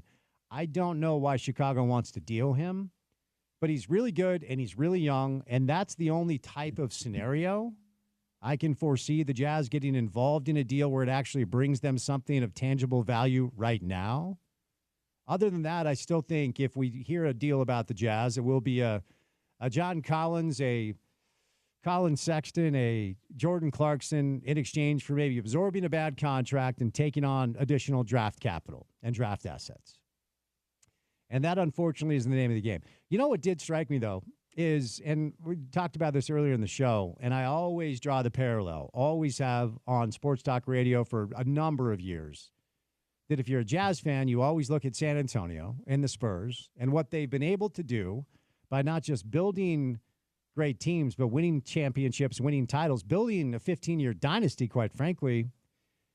Now, you need players on your roster that other players simply want to play with. If you're not in a market where players just land, like Rob Pelinka is he's not a genius. He's not a brilliant guy. He happens to run the Lakers. And if you run the Lakers, you have the ability to bridge the gap between generations with transcendent players in a way that no other organization has shown the ability to do. Wilt Chamberlain, Kareem Abdul-Jabbar, Magic Johnson, Kobe Bryant, Shaq, Pau Gasol, LeBron James, and now Luka Doncic, right? And so when you're running an organization, like the Miami Heat are the same way. Players love South Beach. They want to go live there. And when you're running an organization like that, you don't necessarily have to have a unicorn that our other players want to play with in order to build a team. But if you're not in one of those cities, that's what you have to have. And it struck me when De'Aaron Fox, who is not Luka or, Jokic or Giannis or whatever, but De'Aaron Fox is really good. And when De'Aaron Fox found out he was being traded, the only thing he talked about is how excited he was to play with Victor Wembanyama. Didn't talk about anything else. He's like, I'm excited to go play with that dude in San Antonio, right? And that's what you have to do. That's what you have to, and that's why San Antonio's decision to go about their business in a way that gave them just a chance. And I'm fine with that because you have to play the odds. Just gave them a chance to land the number 1 overall pick and grab Victor Wembanyama. And yes, Lady Luck shined upon them. But the fact that they had the plan, executed the plan, traded away their 25-year-old all-star DeJounte Murray, and said, what? We are going to play the young players, which is NBA speak for we're going to be really bad this year. and it worked out for them. Now they've got something. Now they have juice, and we're about to see De'Aaron Fox make his debut alongside veteran players Harrison Barnes and Chris Paul, who are all in San Antonio because they want to play with this kid. And it's the only way teams in markets like this and in San Antonio have a prayer. Like you see Tim Duncan play. Okay, I want to go play with that guy. And when they draft Ginobili, they draft Parker, they were able to expedite some of those teams with some veteran players that would not have gone to play the basketball in San Antonio because that's not a great city. It's not a great market. It just isn't. I've been there several times. I prefer Salt Lake. Maybe that's just me. But the Jazz have to find a player that ultimately other players want to play with. It's one of the things they talked about when Gobert and Mitchell were here. Maybe Donovan's good enough that a player will want to leave via free agency and play next to Donovan. Maybe Gobert is such a defensive difference maker that veteran players will actually want to come play in Salt Lake City. Now, the vets they were able to get here were via trade. It was Bojan Bogdanovic. It was Mike Conley, obviously. Surrounded those players with veteran players with playoff experience and big game experience, and it almost worked. And that was the last iteration we had of a good basketball team here. I'm sorry, but Lauri Markkanen is not a guy where a quality player would say, man, I got to leave so I can go play with Markkanen in Utah. That's just, especially with the way he's played this year, there's not a guy on the roster that would attract the type of players the Jazz need to add to the talent pool to make a difference. There's just not a guy there. And so while I know this has been rough, and while I know a lot of people, quite frankly, a lot of people in my circles who are massive Jazz fans are like out on them, right? It's just like, we can't watch it. And I get it. Sometimes watching this team this year feels like a homework assignment. It doesn't feel like you're watching a fun NBA basketball game. But while it is tough, it is the right thing to do. And I've been asked quite a bit. Bill hopped on the show yesterday, and his question to me was, do the Jazz have a plan? And the answer is, of course, they have a plan. Danny Ainge is on a very short list of roster constructors and basketball decision makers that have been able to do it at such an elite level the way he was able to do it for basically 20 years in Boston. My question with Danny is not his pedigree. My question with Danny is not his intelligence, is not his basketball acumen or his talent evaluations from the past. My question with Danny is, how invested are you in this process? And I wouldn't even blame him if the answer is not much. I mean, he's done the things. He's one of the family men that actually care about being a father and a grandfather, and he likes to play some golf. So I know Danny's getting a lot of heat for the report that the Jazz didn't know the framework of the Lakers-Mavs trade prior to getting involved, and when they found out, it was too late to do anything about it anyway.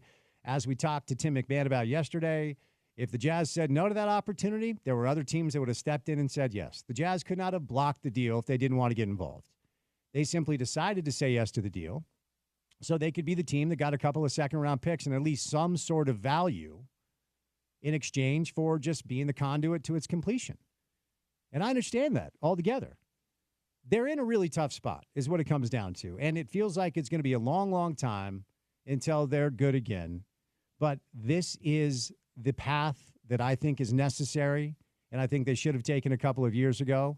In the modern-day landscape of pro basketball, for a team that plays their basketball in Salt Lake City to try to find a player like Victor Wembanyama, and when you have a player like that, and look, he's generationally special, he's a unicorn, maybe the player's Cooper Flag, but when you have a player that other players around the league simply want to play with, it doesn't matter where you play your basketball. Players will come here to play for teams that win.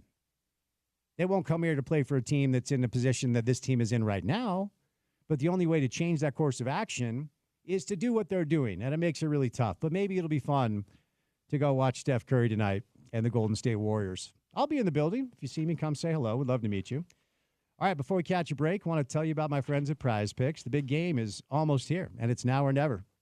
Don't miss out on the last football game of the season.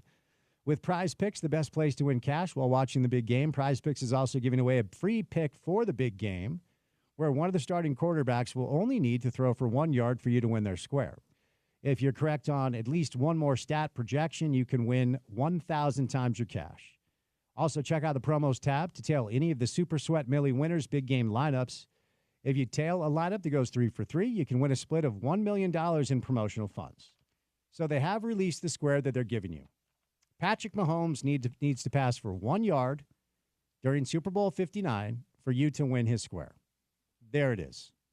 And you only need to win one other square to win money. They've got projections for Saquon Barkley, Jalen Hurts, Travis Kelce, Xavier Worthy, etc. Check the Prize Picks app for up-to-date player projections. But in the meantime, if you have not taken advantage of the offer they're giving you as a listener of this radio show, go get their free money. Click on that Mahomes square, pick one other square, and you can win up to 1,000 times your cash. So download the Prize Picks app today. Use the promo code ESPN700 to get $50 instantly. After you play your first $5 lineup, download the Prize Picks app today. Use the promo code ESPN700 to get $50 instantly. After you play your first $5 lineup, Prize Picks run your game all season long.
course.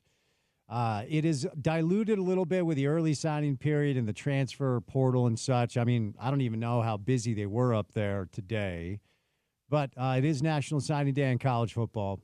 University of Utah, it looks like their composite ranking, which includes the rankings from every single outlet, meaning 24, 247 Sports on 3, ESPN and Rivals, number 38 overall. So that's the number 5 ranked class in the Big 12. Utah, according to 247 Sports, 11 players who had 4-star designations from at least one service. 24 signees, an average rating of 86.9, the 7th highest in the Big 12. 6 players from Texas, 5 from Utah, 4 from California, 3 from Hawaii, 3 from Nevada, 1 from Colorado, Michigan, Missouri, and Oklahoma. 2 quarterbacks, 2 running backs, 3 receivers, 2 offensive linemen, 1 tight end, only 1 tight end. Yeah, that's my concern. Come on, man. All tight ends moving forward. 5 D linemen, 3 linebackers, 5 defensive backs, and 1 kicker. Looks like they had a last-minute addition. Oh, sign all the Kahuku kids, man. Max Fonoia Manoa. Not bad for my first try. He's a linebacker from Hawaii, so he's awesome because he's Pauly. He's signed, just barely. So you give us some space on the pronunciation with those ones. Fonoia Moana. I think it's something like that. Give it a whirl. What do you got? I don't have it in front of me, so I don't want to try it. Well, that's what this is. You try stuff, Porter, and you're not afraid of being vulnerable. And if you say a name wrong, you're fine with it. I know, but I can't even see it. Fonoia Moana, something like that. Again, Kahuku kid. Bring him in. Linebacker. Boom. There we go. I will say, as you mentioned, signing day is kind of it's not what it was, and that's just part of the schedule, the calendar that we have with college football now. It's essentially a different day, different week. But when you finalize the class and you get into the top 38, as you said, that's I'll tell you what. I have heard this from guys up on the Hill. When they have a top 50 class, they feel confident saying that they have a top 25 roster. That is kind of the feel up there. Those are the limits that they have to hit, knowing that they're not going to out-recruit some of the big schools, and knowing that they have some confidence in the production, the development in-house. Fonoia Moana. Nailed it. Fonoia Moana. See, I'm not afraid to workshop things on air. I'm not afraid to be vulnerable and make mistakes. What's wrong? You got to be perfect all the time? You should do math on air. Well, that's never a good idea. Do you have to? Who hurt you, Porter? Do you have to be perfect all the time? We don't need to get into that. Let's get into it. We only have a few minutes. If we had several hours or maybe like a series, we could get into that. No, I want to process trauma with you live on air. JJ Buchanan, the most dynamic. You know what? I'm not doing this. We don't know. Whatever. We'll see what happens. But yes, the National Signing Day coming and going. Number 38, the composite rankings. That is slightly down from a year ago. Friend of the show, Dan Sorensen, with a good breakdown on 247 Sports. And yes, National Signing Day, we all do the thing where it's like, oh, they got everything they wanted. This is a promising young class. Well, we thought that about 2020. It didn't work out that way, so we'll revisit this in 3 or 4 years. 5 Utah players. That feels like low. Feels like it's low. But yes, ultimately, early signing day in the transfer portal has kind of changed the tone and tenor of a day like today. That wasn't even being discussed on any of the shows that I was checking out as I was getting ready to do the show today. All right, we have Utah men's basketball. Coming up on the other side, Utah's taking on Colorado. Colorado's probably the worst team in the Big 12. Utah basketball in need of a win after losing to Oklahoma State on the road. The Utes have lost 3 of their last 4. Colorado, as I referenced, has not won a conference game. Utah is a 6.5-point favorite at home. If you're looking for something to do, head on up to the Huntsman Center.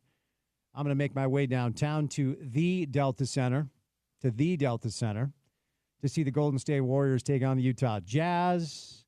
Jazz did not make any moves today as far as the NBA trade deadline goes. It was somewhat of a quiet day, Based off of expectations, Jonas Valanciunas is going to the Sacramento Kings. Former Ute Kyle Kuzma is now a Milwaukee Buck. Chris Middleton is on his way to Washington. Can you imagine getting that text from your agent like, dude, you just got traded. You're now a member of the Washington Wizards. Like, Chris Middleton is an NBA champion and a former All-Star. And that's the text you get from your agent. Hey, you live in Washington now. That's a bad day to wake up to that. It wouldn't be ideal. There's worse places to live, I think, in the NBA. But there aren't worse teams to play. That organization, if people are frustrated about the Jazz, do a little research on the history of the Washington Wizards, man. That organization is awful. Yeah. Obviously, the illustrious history of Michael Jordan and Gilbert Arenas in Washington, D.C. It's about, Spence, I think it's about time that franchise does like something positive. But, that doesn't seem to be on the horizon. Nope, not at all. All right, so we will say goodnight and make some space for Bill Riley and Sean Mooney. It's time for Utah Men's Hoops coming up against Colorado. Porter, what comes our way on a Thursday show? On a Thursday edition of The Drive, Spence, we will finish off, of course, NBA trade deadline. It's going to go final right before we come on air, and then Andy Larson is going to hop by the program. Richard Smitty Smith in studio. Maybe Zach Harper, who had to punt on some trade stuff this morning. And then we'll do some NFL with our guy Sean Syed of Sumer Sports as well. So mostly hoops, mostly trade deadline stuff, and then getting into a little Super Bowl action before you head off for the weekend. All right, there you go. Daniel Tice is going to Oklahoma City from New Orleans. If you care about such things, you're trying to clean up the day before we say goodnight. But we will say goodnight now, and a special thank you to Sarah Todd, as well as Jason Christ, Neil Smith, and Max Chadwick. For any of the sound you may have missed, go to the website, ESPN700sports.com. Download our mobile app. Take us on the go. ESPN 700 app is available in the App Store, the Google Play Store. Then for what we do in our space every afternoon for 4 hours, check out our podcast page. It is called The Drive with Spence Checketts. That's available wherever you get your shows. Subscribe, rate, review, say nice things in the comments. Give us all the stars. It helps. He's Porter. I'm Spence saying goodnight. Utah men's basketball against Colorado comes your way coming up next right here on ESPN 700, 92.1 FM, proud to be part of Utah's ESPN radio network.